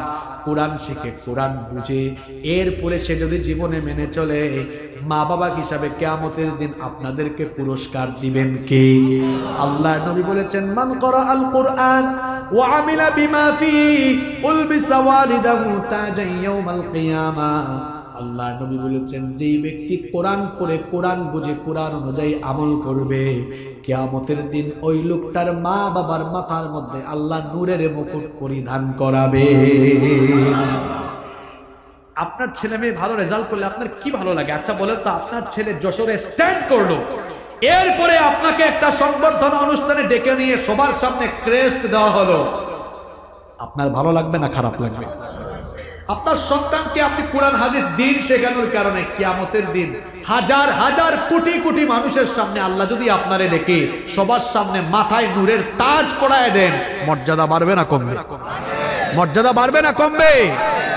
এরকম মর্যাদা পেতে হলে ভাই একটু ঠিক করে দেন, এইরকম একটু একটু দিয়ে দিবে তাহলে এইরকম মর্যাদাবান হওয়ার জন্য নিজের বাচ্চাদেরকে কি করতে হবে? কোরআন শেখাইতে। আমার মায়েরা, বোনেরা যারা আছেন, আমার বাবারা বিয়ে শাদী করে যাদের বাচ্চা কাচ্চা হয়ে গেছে, বাচ্চাকে সবার আগে কি শেখাবেন আপনারা? আর একটু জোরে বলতে হবে, কি শিখাবেন? এটা কোরআনওয়ালা মানুষের কাজ। কোরআনওয়ালা মানুষ, সে কোরআন শিখে তার পরিবারকে কি শেখায়? শেখাবেন তো ইনশাআল্লাহ। আচ্ছা, নাম্বার 4। 4 নাম্বার হচ্ছে যে যতটুকু পারবেন ততটুকু কোরআন মুখস্থ করবেন। এখন কোরআন মুখস্থ করার দায়িত্ব দিয়ে দিছি কাকে জানেন? হাফেজি মাদ্রাসা। তোরা কোরআন পড়। আমরা বহুত গেট আপ সেট আপ ওয়ালা মানুষ, আমরা কেন কোরআন শিখব? আরব দেশগুলোতে যারা সফর করেছেন তারা জানেন, আরবদের একটা অভ্যাস হলো তারা যে যতটুকু পারে ততটুকু কোরআন মুখস্থ করে। আমি সৌদি আরবে একবার জেদ্দা থেকে মক্কায় আসতেছিলাম, ইয়ামেনি এক ড্রাইভার, তার গাড়িতে উঠলাম। তো সে গাড়ি চালাচ্ছে আর খুব সুন্দর কণ্ঠে কোরআন পড়ছে, একেবারে কোরআনের মাঝামাঝি থেকে কোরআন পড়ছে। আমি তাকে বললাম, হাল আনতা হাফেজুল কোরআন, তুমি কি কোরআনের হাফেজ? ড্রাইভার মানুষ, তুমি দেখি একদম মাঝখান থেকে কোরআন তেলাওয়াত করছো। কয় হুজুর, আমি হাফেজ না, তবে চেষ্টা করে করে প্রায় অর্ধেকের চেয়ে বেশি কোরআন মুখস্থ করে ফেলেছি। খালি তো আপনারা ওয়াজে এসে সুবহানাল্লাহ কইতে জানেন, কোরআনটা মুখস্থ করতে পারবেন না? ওই 10টা সূরা শিখতে, বুঝছেন? ওই যে সূরা তাকাসুর থেকে সূরা নাস, সারাটা জীবন এই 10 সূরা দিয়ে নামাজ পড়ে। 10টা না, আরো মনে বেশি, এখানে 12টা মনে না। তো এই সূরাগুলো 14টা না, এই 14টা দিয়ে নামাজ পড়তেছে। আর কোনটা? কোরআন বেশি বেশি মুখস্থ করবেন। যে যত বেশি কোরআন মুখস্থ করবে জান্নাতে তার মর্যাদা তত কম হবে না, বেশি হবে। ডেইলি মাত্র 1 আয়াত করে কোরআন মুখস্থ করেন। যুবকরা, ছাত্ররা, কোরআন মুখস্থ করার টেকনিক দিয়ে যাই আজকে। হ্যাঁ, আচ্ছা দেখেন, খুব সুন্দর টেকনিক দিয়ে যাই। মনে করেন 30 পারার প্রথম সূরা, 30 পারা শুরু হয়েছে যে সূরা দিয়ে, এই সূরাটার নাম কি? সূরা নাবা। সূরা নাবা। মনে করেন আপনি সিদ্ধান্ত নেন যে এই সূরাটা আমি মুখস্থ করব। ভাইরা লক্ষ্য করেন, আপনি রেগুলার 1 আয়াত শিখেন। মনে করেন, দেখেন কোরআন মুখস্থ করার টেকনিক। আজকের দিনে আজ 1 আয়াত শিখেন, ছোট্ট একটা আয়াত। আম্মা ইয়াতাসাআলুন, 1 আয়াত। ছোট না বড়? হাঁটতে, বসতে, চলতে, ফিরতে শুধু জপতে থাকেন। কারণ কোরআন পড়লে লস নাই, যত পড়বেন 1 আয়াত 100 বার পড়েন, শুধু সংখ্যা গুনে গুনে 1 হরফে 10 নাকি, শুধু ফেরেশতা সওয়াব লিখবে। সুবহানাল্লাহ। বারবার পড়েন না, অসুবিধা আছে? 2-3 বার, 5 বার, 6 বার পড়লে শেষ, মুখস্থ হয়ে যাবেন। আগামীকাল আরেকটা আয়াত, আনিন নাবাইল আযীম, বারবার জপেন। কয় আয়াত হয়ে গেল? পরের দিন আরো একটা আয়াত, আল্লাযী হুম ফীহি মুখতালিফুন। কয় আয়াত? পরের দিন আরেকটা আয়াত শিখেন, কাল্লা সায়ালামুন। কয় আয়াত হয়ে গেল? পরের দিন আরো একটা আয়াত শিখেন, সুম্মা কাল্লা সায়ালামুন। অল্প অল্প করে শিখে শিখে 5 দিনে হয়ে গেছে কয় আয়াত? সবাই বলেন কয় আয়াত? 5 আয়াত। আচ্ছা বলেন তো, এবার আপনি কি চাইলে ওই 5ম দিনে মাগরিবের, মনে করেন 5ম দিন মুখস্থ করতে করতে মাগরিব হয়েছে, এবার মাগরিবের নামাজের প্রথম, আপনি তো জামাতে নামাজ পড়ছেন, এরপরে যখন সুন্নতে দাঁড়াবেন, আপনি কি প্রথম রাকাতে চাইলে এই 5টা আয়াত এবার কাজে লাগাইতে পারেন না? কোরআন মনে রাখার টেকনিক হলো যা মুখস্থ করেন ওগুলো নামাজে ডেলিভারি করা। আমার একটা অভ্যাস আপনাদের সাথে শেয়ার করি। আমি প্রথমে স্কুলে পড়েছিলাম, যার কারণে হাফেজি পড়ার টাইম পাই নাই। পড়ে মাদ্রাসায় আসলাম, মাদ্রাসা থেকে সর্বোচ্চ পড়াশোনা শেষ করলাম, বিশ্ববিদ্যালয়ে পড়লাম, আলহামদুলিল্লাহ। তো ক্লাস 9-10 বিশেষ করে দাখিলে যখন পড়ি, আফসোস লাগলো, আরে হাফেজ হইতে পারলাম না। ওই সময় থেকে আমি যখন সুযোগ পাইতাম শুধু কোরআন মুখস্থ করতাম। মুখস্থ করতে করতে আলহামদুলিল্লাহ এখন এমন হয়েছে, কোরআনের এমন কোনো পারা বা এমন কোনো সূরা নাই যেখান থেকে বা যে কোনো পৃষ্ঠা থেকে আমার মুখস্থ নাই, এমন কোনো জায়গা নাই, আলহামদুলিল্লাহ। তাহলে মুখস্থ করতে করতে লাভ হচ্ছে না? মুখস্থ করতে করতে সিনায় শুধু কি ঢুকতেছে? কোরআন ঢুকতেছে। এবার 5 আয়াত আপনি মুখস্থ করলেন। আমি যেটা করি এখনো জুমাবারে, আমি যেখানে জুমা পড়াই, মনে করেন জুমার দিনে সকালবেলা 10-15টা আয়াত মুখস্থ করে সাথে সাথে গিয়া ডেলিভারিও মারি। অর্থাৎ জুমার নামাজে পড়ে ফেললাম, তাইলে অন্তরে কি হলো, এটা ঢুকে গেল। আপনি মাগরিবের নামাজের সুন্নতের প্রথম রাকাতে এই 5টা আয়াত শিখছেন, সূরা ফাতিহা শেষ করে শুরু করে দেন। عما يتساءلون عن النبأ العظيم الذي هم فيه مختلفون كلا سيعلمون ثم كلا سيعلمون الله এক রাকাত হয়ে গেল না? দ্বিতীয় রাকাতে সূরা ইখলাস বা সূরা কাউসার পড়ে ফেলেন, নামাজও কমপ্লিট, মুখস্থ কমপ্লিট, আলহামদুলিল্লাহ। এইভাবে চাইলে মাসে মাসে অনেক আয়াত মুখস্থ করা যেত না?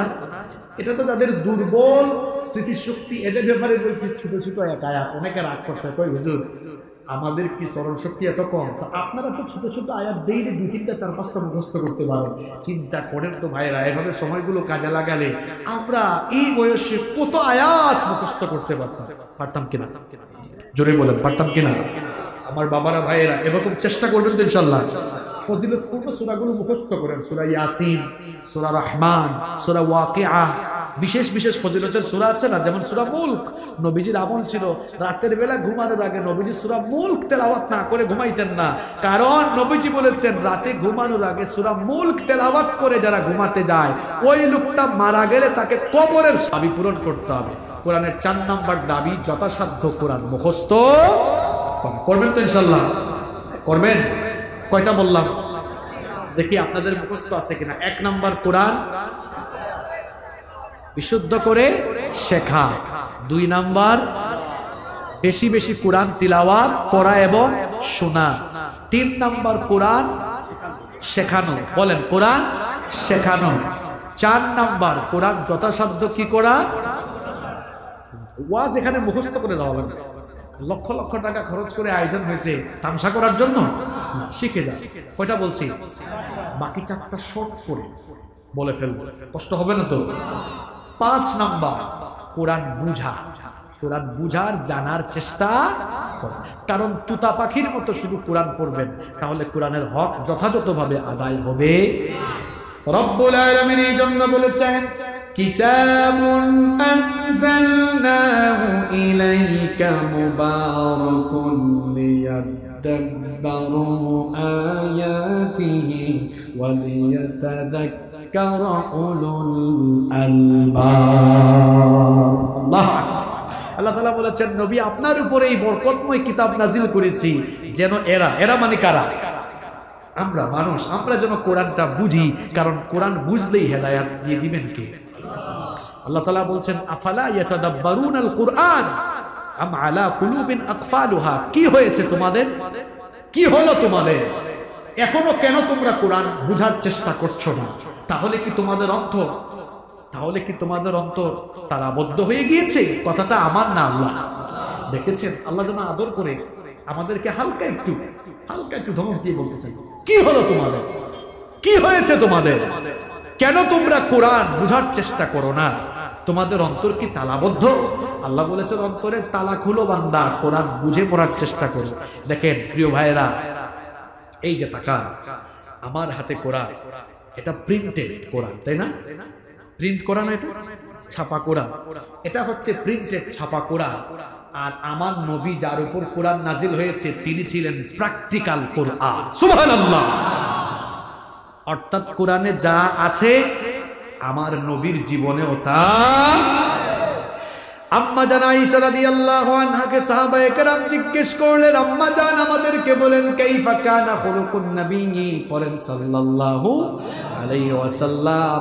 আম্মা জান বলেন আমাদের প্রিয় কলিজার টুকরা নবীজির চরিত্র কেমন ছিল? আম্মা জান আয়েশা রাদিয়াল্লাহু আনহা বললেন তোমরা কি কোরআন পড়ো না? কানা খুলুকুল কুরআন, আমার নবীর চরিত্র হলো কোরআন। কোরআনের আগাগোড়া শুরু থেকে শেষ পর্যন্ত যা আছে কোরআনের সব কথার আমল আমার নবীর জীবনে আছে। এখন আমাদের ঘরে কোরআন আছে কিন্তু আমাদের জীবনে কোরআন নাই। আমাদের মসজিদে কোরআন আছে, আমাদের জীবনে কোরআন নাই। কেমনে নাই? ঘটনা একটা মনে পড়ছে, বলবো? প্রিয় ভাইয়েরা, ঘটনা একটা মনে পড়ছে আমার, বলবো? এক সুদখোর নামাজি। আমাদের দেশে দেখবেন কিছু মানুষ নামাজেও তারা আগের কাতারে থাকে, সুদ খাওয়ায়ও তারা আগের কাতারেই থাকে, দুই দিকেই থাকে। দেখবেন 5 ওয়াক্তের নামাজি লোকটা, কিন্তু সুদও খায়, ঘুষও খায়, টেন্ডারবাজি করে, চাঁদাবাজি করে, হুজুরদের নামে মামলাও দেয়, আছে না নাই? সব ঠিকঠাক রাখে। এরকম একজন লোক ফজরের নামাজে গেছে, গিয়ে একদম হুজুরের পেছনে নামাজে দাঁড়িয়েছে, নামাজ আদায় করছে। নামাজ শেষ হলো, মসজিদ থেকে বের হয়ে বাড়ি যাচ্ছে, ভাতিজা সলিমুদ্দিনের সাথে সাক্ষাৎ। এই ভাতিজা, তুমি যে আমার কাছ থেকে টাকাগুলা নিলা, সময় তো শেষ হলো, লাভ সহ টাকাগুলা দিলা না কেন? এখন ভাতিজা একটা টিটকারি মেরে কয়, চাচা, ও চাচা, নামাজ শেষে বের হয়ে বুঝি এগুলা বলেন? ভুল হয়েছে, ঠিক আছে, দেরি হয়েছে, বাড়িতে যান, বিকালে বলতে পারতেন, যান, নিয়ে আসতেছি আমি। এখন চাচা, সুদ খাইলে কি হবে? নামাজও পড়ে, ওইদিকে বাড়িতে গিয়ে আবার ডেইলি কোরআন তেলাওয়াতের আমল আছে। দেখবেন যারা নিয়মিত কোরআন তেলাওয়াত করে, তেলাওয়াতের উপরে এক জায়গায় চিহ্ন দিয়া রাখে। তো ঘটনাক্রমে ওই দিন বাড়িতে গিয়ে কোরআন খুলে যে আয়াত থেকে তেলাওয়াত শুরু করেছে, আয়াতটাও ছিল এরকম, ইয়া আইয়ুহাল্লাযীনা আমানু লা তাকুলুর রিবা আদআফাম মুদাআফা। আলেমরা তো বুঝে ফেলছেন কিসের আয়াত এটা, হ্যাঁ? ওই আয়াত পড়তেছে, সলিমুদ্দিনও চলে আসছে, চাচা নিয়ে আসছি, কয় ডিস্টার্ব করিস না, আমি তেলাওয়াতে আছি, এদিকে আয়, পকেটে ঢুকায় দে। এই চাচা পড়তেছে কিসের আয়াত? টাকা নেই পকেটে, কিসের টাকা? এইভাবে করে, এটা তো একটা উদাহরণ একটা দিলাম, এইভাবে করে আমরা অনেকে কোরআন তেলাওয়াত করি, কিন্তু কোরআনের বিপরীত জীবন যাপন করি, কেবলমাত্র তুতা পাখির মতো কোরআন পড়ি, না বুঝার কারণে এই অবস্থা হয়েছে। অথবা কোরআনে আছে মিথ্যা বলিও না, আমরা মিথ্যা বলি। কোরআনে আছে সুদ খাইও না, আমরা সুদ খাই। কোরআনে আছে ঘুষ খাইও না, আমরা ঘুষ খাই। কোরআনে আছে তাগুতি মতবাদ প্রতিষ্ঠার আন্দোলন করো না, তাগুতের পথে চলো না, আল্লাহর জমিনে আল্লাহর দিন প্রতিষ্ঠার কাজ করো। আর সে এমন মুসলমান যে আল্লাহ তারে খাওয়ান, যে আল্লাহ তারে রিজিক দেন, ওই আল্লাহর রিজিক খেয়ে পড়ে সে আল্লাহর দিন কায়েমের বিরোধিতা করে। কেন হয়েছে? আল্লাহ বলেছেন, আল্লাযীনা আমানু ইউকাতিলুনা ফি সাবিলিল্লাহ। যারা আল্লাহর উপর ঈমান এনেছে, তারা আল্লাহর রাস্তায় লড়াই করে, তারা আল্লাহর জমিনে আল্লাহর দিন প্রতিষ্ঠার কাজ করে। কোরআনের রাজনীতি, কোরআনের অর্থনীতি, কোরআনের সমাজনীতি তারা চায়। ওয়াল্লাযীনা কাফারু ইউকাতিলুনা ফি সাবিলিত তাগুত। আর যারা তাগুতি মতবাদ, যারা তাগুতের বন্ধ হয়ে গিয়েছে, তারা জমিনে আল্লাহর বিধানের বিপরীতে নিজেদের তৈরি করা আইন, শয়তানি মতবাদ তারা কায়েম করতে চায়, ঠিক কি না? এই জন্য এদের জীবন এরকম হয়েছে। এই জন্য এরা রাস্তায় বের হলে তার অমুক নেতা তমুক নেতার নামে স্লোগান দেয়, কিন্তু তার কণ্ঠ এমন হয়েছে, তার কণ্ঠ থেকে আল্লাহু আকবারের স্লোগান বের হয় না। তোমার কণ্ঠকে কে চেপে ধরে রেখেছে? কেন তোমার কণ্ঠস্বর থেকে আল্লাহর নামে, রাসূলের নামে স্লোগান বের হয় না? তুমি স্লোগান দাও, আমার ভাই, তোমার ভাই, অমুক ভাই, তমুক ভাই, আমার নেতার চরিত্র ফুলের মতো পবিত্র। আরে ভাই, সে তো নামাজ পড়ে না 1 ওয়াক্ত, গাঞ্জা খায় 5 ওয়াক্ত, শয়তানের ভক্ত, জাহান্নামের তক্ত। কোন বেঈমানের পিছনে তুমি যাও? এই যুবক, তরুণ, ছাত্র ভাইয়েরা, তুমি নেতা চিনো না এখনো? যারা 5 ওয়াক্তের নামাজি, যারা নামাজ পড়ে, কোরআন হাদিস পড়ে, তোমাকে কোরআন হাদিস শেখাতে চায়, যারা আল্লাহর জমিনে আল্লাহর দ্বীন কায়েম করতে চায়, তারাই হচ্ছে রাসূলের আদর্শের নেতা, ঠিক কি না? তুমি এদের পেছনে না যাবা, তুমি কার পিছনে দৌড়াও? মরার পরে আবার দোয়াও পড়ে ফেলো, বিসমিল্লাহি ওয়া আলা মিল্লাতি। এটার অর্থ কি? বিসমিল্লাহ আল্লাহর নামে, ওয়া আলা মিল্লাতি রাসূলিল্লাহ, রাসূলের দলে কারে উঠায় দিচ্ছেন? সে তো সারা জীবন রাসূলের দলের বিরোধিতা করেছে, ঠিক কি না? যেই লোকটার জীবন যৌবন রাসূলুল্লাহর কোনো কাজেই লাগে নাই, এই লোকটার মরা লাশ নিয়ে এখন আমার নবী কি করবেন? নবী ঠেকছেন না? এই জন্য রাসূলুল্লাহর শাফায়াত পেতে হলে দুনিয়াতেও রাসূলুল্লাহর আদর্শ আপনাকে মানতে হবে, ঠিক কি না? কোরআন এর শাফায়াত পেতে হলে কোরআনওয়ালা হতে হবে।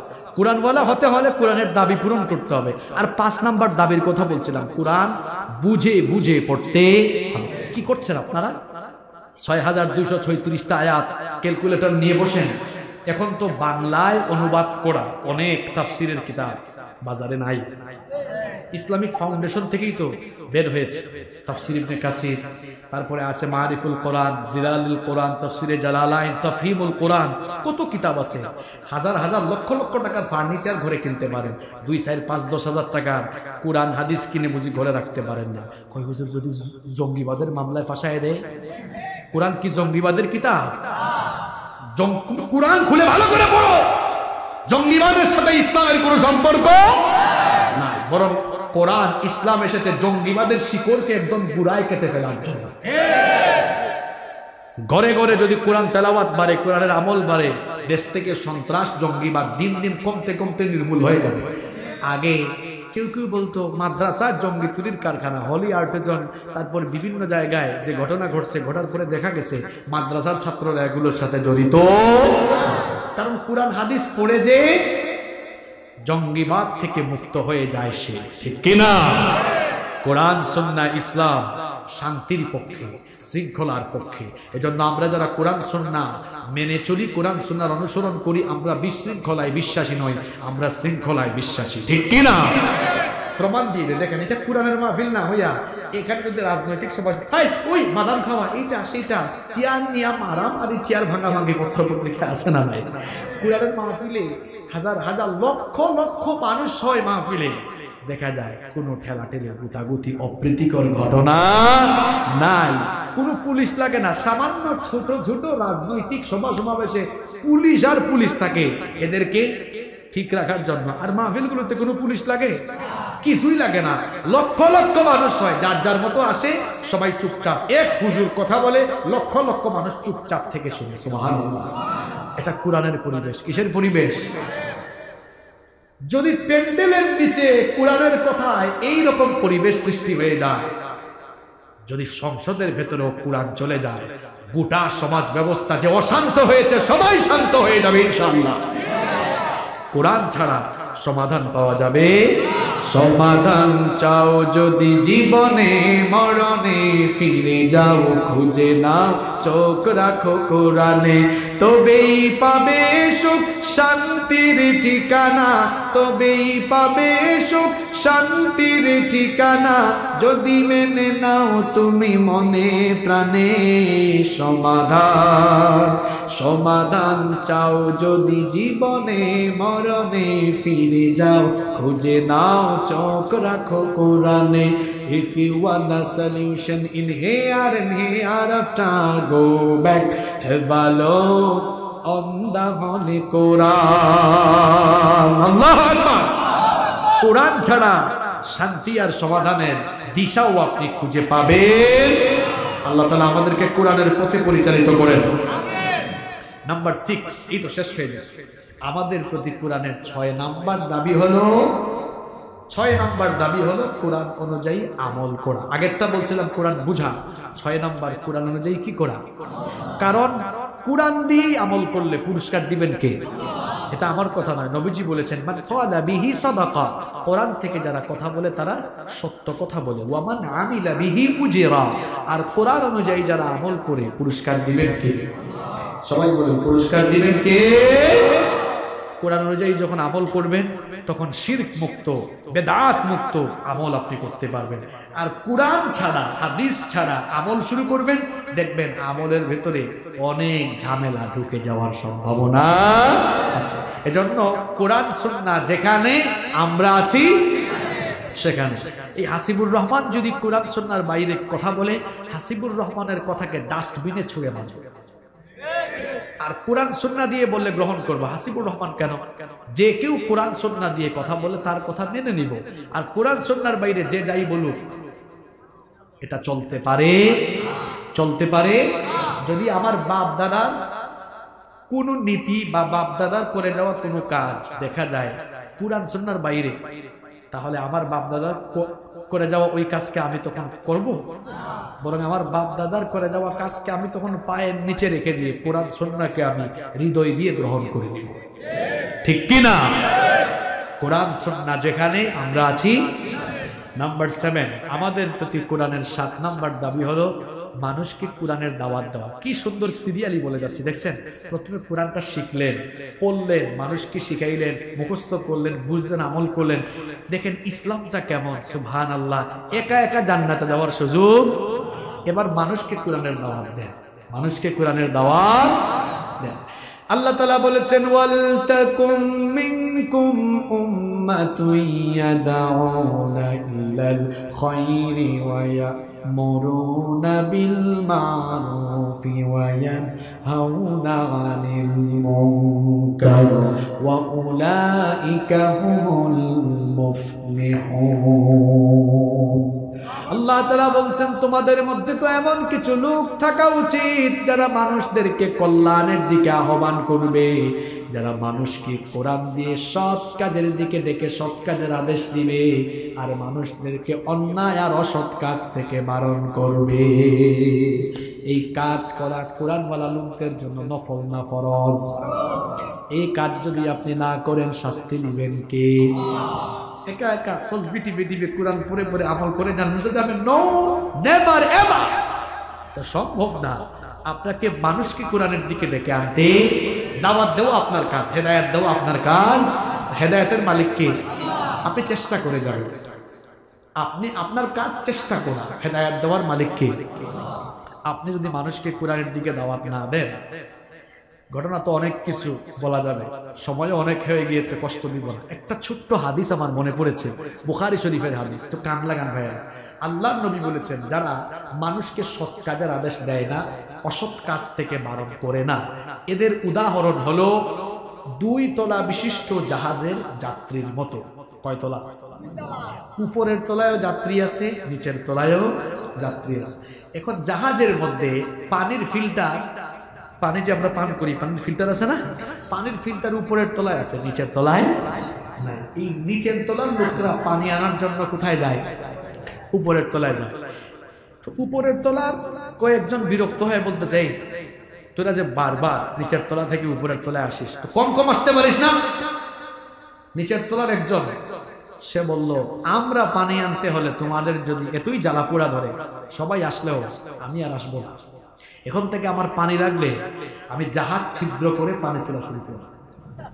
এই পাগলা যদি এবার কথা মতো কাম শুরু করে আর জাহাজ ছিদ্র করে পানি তোলা আরম্ভ করে, জাহাজ ডুবলে এই পাগলা একা মরবে না উপরের নিচের সবগুলা মরবে? তাহলে এই পাগলাকে যদি এই অন্যায় কাজে কেউ এসে বাধা না দেয়, সবাই ডুবে মরবে। আপনার সমাজে মানুষ অন্যায় করবে, অসৎ কাজ করবে, আপনি ভালো মানুষ, যদি বাধা না দেন তাহলে ওদের সাথে জাহান্নামে আপনাকেও দলবদ্ধ হয়ে যাওয়া লাগবে। মানুষকে জাহান্নামে বাঁচানোর জন্য আপনাকে কাজ করতে হবে। আল্লাহ তাআলা বলেছেন ওয়ামান আহসানু কওলাম মিম্মান দাআ ইলাল্লাহি ওয়া আমিলা সালিহান ওয়া ক্বালা ইন্নানি মিনাল মুসলিমিন। আল্লাহ তাআলা বলছেন ওর কথার চাইতে, তার কথার চাইতে আর কার কথা উত্তম হতে পারে যে মানুষকে আল্লাহর দিকে আহ্বান করে। সুবহানাল্লাহ। অর্থাৎ যারা মানুষকে আল্লাহর দিকে আহ্বান করে তাদের কথাই শ্রেষ্ঠ। ঘোষণাটা কার? তাহলে কোরআনের সুপারিশ পেতে হলে কোরআনওয়ালা হতে হবে। কোরআনওয়ালা হতে হলে 8টা দাবি পূরণ করতে হবে। 7 নম্বর দাবি মানুষকে কোরআনের দিকে ডাকতে। এই যে তাফসীর মাহফিলের আয়োজন যারা করেছেন এরা 7 নম্বর কাতারের ভিতরে আছে, আমরাও 7 নম্বর কাতারে আছি। যে সমস্ত ভাইয়েরা, যুবক তরুণ ছাত্র ভাইয়েরা কলেজে বিশ্ববিদ্যালয়ে দাওয়াতি কাজ করে, যেই সকল মুরব্বীরা সমাজে দাওয়াতি কাজ করে, তারাও 7 নম্বর কাতারের ভিতরে আছে। আমরা যারা নাই, আল্লাহ সবাইকে এই কাতারে শামিল করে দাও। আর কষ্ট দিব না বাবারা, ভাইরা। 8 নাম্বার এবং সর্বশেষ দাবি হলো কোরআন দিয়ে আপনার জীবনের সব ক্ষেত্রকে পরিচালনা করা।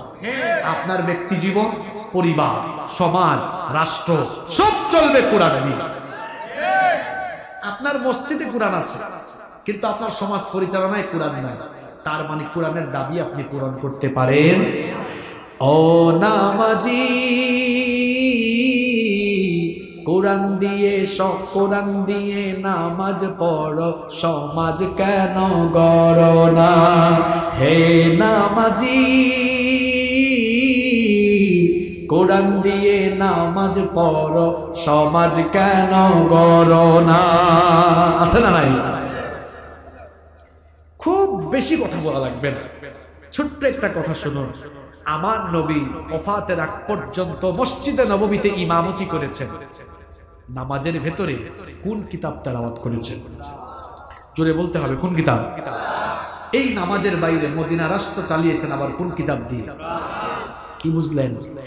নামাজের ভেতরে কোরআন পড়া যেমন বাধ্যতামূলক, ঠিক তেমনি নামাজের বাহিরে জীবনের সকল জায়গায় কোরআনের প্রত্যেকটি আইন মেনে চলাও আপনার জন্য বাধ্যতামূলক ফরজ। আমার কথা বলে যাওয়া, মানলে মানেন, না মানলে হেদায়েতের মালিক তো আমি না, মানলে আপনার লাভ, না মানলে আপনার। আপনার অর্থনীতি, আপনার রাজনীতি, আপনার অর্থনীতি, সমাজনীতি, রাজনীতি যদি কোরআনের বাইরে হয় আপনি আটকে যাবেন, কবরে আটকাবেন, আখিরাতে আপনি আটকাবেন। আমার কথা মানলে আপনি মানেন, না মানলে আমার কিছু যায় আসে না, কারণ আল্লাহ কোরআনে বলে দিয়েছে, আল্লাহ কোরআনে সব বলে দিয়েছে। দেখেন পৃথিবীর বিভিন্ন দেশে বিভিন্ন রাষ্ট্রের সংবিধান আছে না? এই সংবিধান এক এক সময় সংশোধন হয়। আমাদের বাংলাদেশেও মনে হয় 17 বা 18 হয়ে গেছে, 17 মনে না,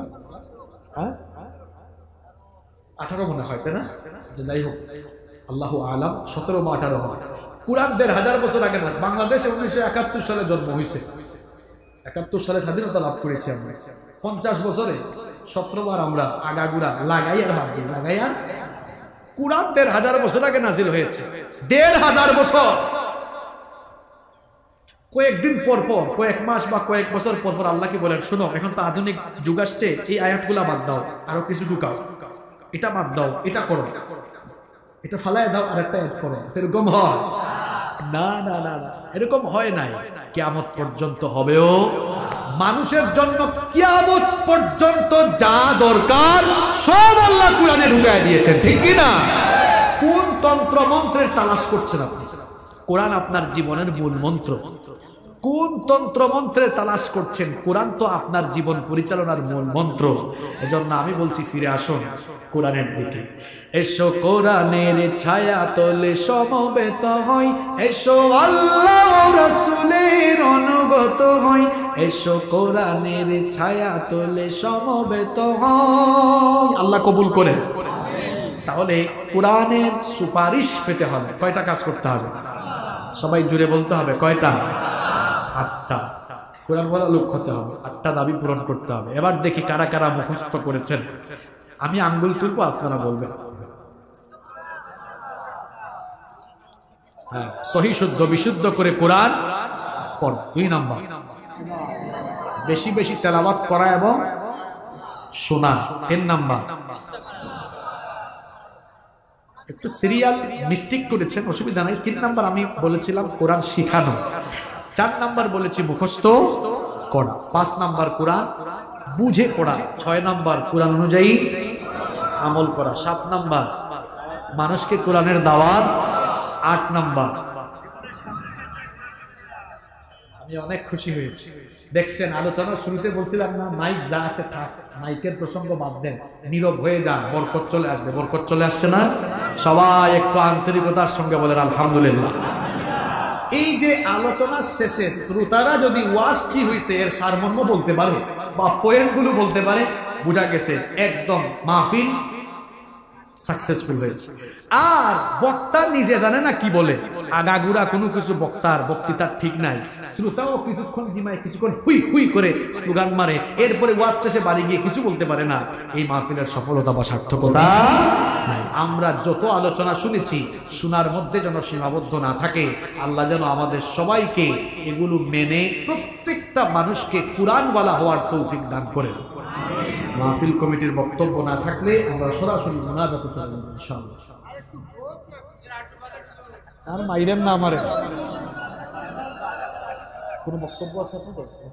সভাপতি সাহেবের, সভাপতি সাহেব আপনার অনুমতি থাকলে মুনাজাতে চলে যাবে। সভাপতি সাহেব মুনাজাতের কথা বলেছেন, সবাই বলেন আল্লাহুম্মা আমিন। রব্বানা যালামনা আনফুসানা ওয়া ইল্লাম তাগফির লানা وترحمنا لنكونن من الخاسرين ربنا اصرف عنا عذاب جهنم إن عذابها كان غراما ربنا لا تزغ قلوبنا بعد إذ هديتنا وهب لنا من لدنك رحمة إنك أنت الوهاب ربنا إنك جامع الناس ليوم لا ريب فيه إن الله لا يخلف الميعاد رب العالمين গভীর রাত পর্যন্ত আমরা তোমার কোরআন পাগল বান্দারা নীরবে বসে বসে তোমার কালাম থেকে আলোচনা শুনেছি।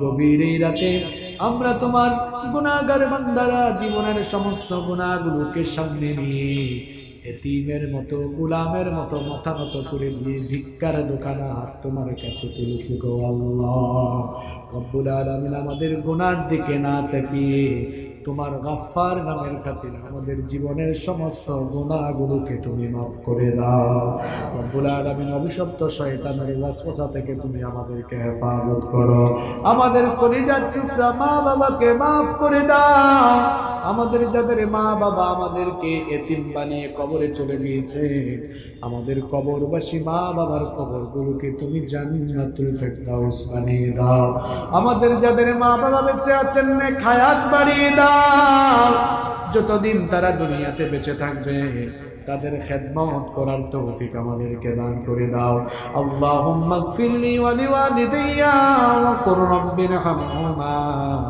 কামা রাব্বায়ানি সগীরা রাব্বিরহামহুমা কামা রাব্বায়ানি সগীরা রব্বুল আলামিন আমাদের আত্মীয় স্বজন যারা কবরে চলে গিয়েছেন তাদেরকে মাফ করে দাও এই এলাকায় যত কবরস্থান রয়েছে কবরস্থানে শায়িত সকল মুর্দেগানদের কবরের আযাব মাফ করে দাও রব আমাদের মধ্যে যারা অসুস্থ রয়েছেন তাদেরকে শিফা দান করে দাও রব্বুল আলামিন এই মাহফিল যারা আয়োজন করেছেন তাদেরকে কবুল করে নাও এই মাহফিল বাস্তবায়নের জন্য যারা টাকা দিয়ে পয়সা দিয়ে মেধা শ্রম বুদ্ধি দিয়ে যারাই যেভাবে সাহায্য সহযোগিতা কষ্ট আর মেহনত করেছেন কাল কিয়ামতের কঠিন দিনে এই মাহফিলকে আমাদের সকলের জন্য নাজাতের ওয়াসিলা বানিয়ে দিও রব্বুল আলামিন আমাদের মধ্যে যারা অসুস্থ তাদেরকে শিফা দান করে দাও বিশেষ করে আমার অত্যন্ত প্রিয় ভাই রানা ভাইয়ের মেয়েটি বড় অসুস্থ রব্বুল আলামিন তার মেয়েকে তুমি তোমার কুদরতি দাওয়াখানা থেকে শিফায়ে হাজিরা এবং কামিলা নসিব করে দাও রব্বুল আলামিন মাহফিলে যারা দান সদকা করেছেন সকলের দান সদকা কবুল করে নাও রব্বুল আলামিন আজকের মাহফিলের প্রধান অতিথি বিশেষ অতিথি সভাপতি সাহেব সবাইকে মাফ করে দাও সবাইকে কোরআনের জন্য ইসলামের জন্য কবুল করে নাও রব্বুল আলামিন মাহফিলে যত ভুল ত্রুটি হয়েছে তুমি আমাদেরকে মাফ করে দাও আমরা কথা বলতে গিয়ে মনের অজান্তে কোনো কথা যদি ভুল বলে থাকি তাহলে মানুষের অন্তর থেকে সেগুলো মুছে দাও আর যেগুলো আমরা সুন্দর কথা সত্য কথা কোরআন হাদিস থেকে বলেছি সেগুলো আমাদের সবাইকে তুমি আমল করার তৌফিক দান করে দাও রব্বুল আলামিন আমাদের ব্যবসা বাণিজ্য চাকরিতে বরকত দান করে দাও হালাল উপায়ে আমাদেরকে উপার্জনের তৌফিক দান করে দাও হারাম থেকে আমাদের সবাইকে বেঁচে থাকার তৌফিক দাও রব্বুল আলামিন বিশেষ করে আমার কলিজার টুকরা যুবক এবং তরুণ ভাইয়েরা মাহফিলের জন্য খুব পরিশ্রম করেছে আমার কলিজার টুকরা যুবক এবং তরুণ ভাইদের গুনাহগুলো মাফ করে দাও রব্বুল আলামিন এদের প্রত্যেককেই তুমি 5 ওয়াক্তের নামাজি বানিয়ে দাও তাদের প্রত্যেককেই তুমি দ্বীনের জন্য কবুল করে নাও রব্বুল আলামিন আমাদের সকলকে রাস্তাঘাটে পথ চলাচলে তুমি হেফাজত করো রব্বুল আলামিন মাহফিলে যত অতিথিবৃন্দ এসেছেন সবাইকে মাফ করে দাও যত আলেম ওলামা এসেছেন সবার ইজ্জত সম্মান বাড়িয়ে দাও প্রত্যেক বছর যেন এই এলাকায় দল মত নির্বিশেষে সবাই ঐক্যবদ্ধ হয়ে এভাবেই কোরআনের বাগান সাজাতে পারেন সেই তৌফিক দান করে দাও বিফadli সুবহান রাব্বিকা রাব্বিল ইজ্জাতি আম্মা ইয়াসিফুন ওয়া সালামুন আলাল মুরসালিন والحمد لله رب العالمين وجاء الآخر كلامنا عند الموت لا إله إلا الله محمد رسول الله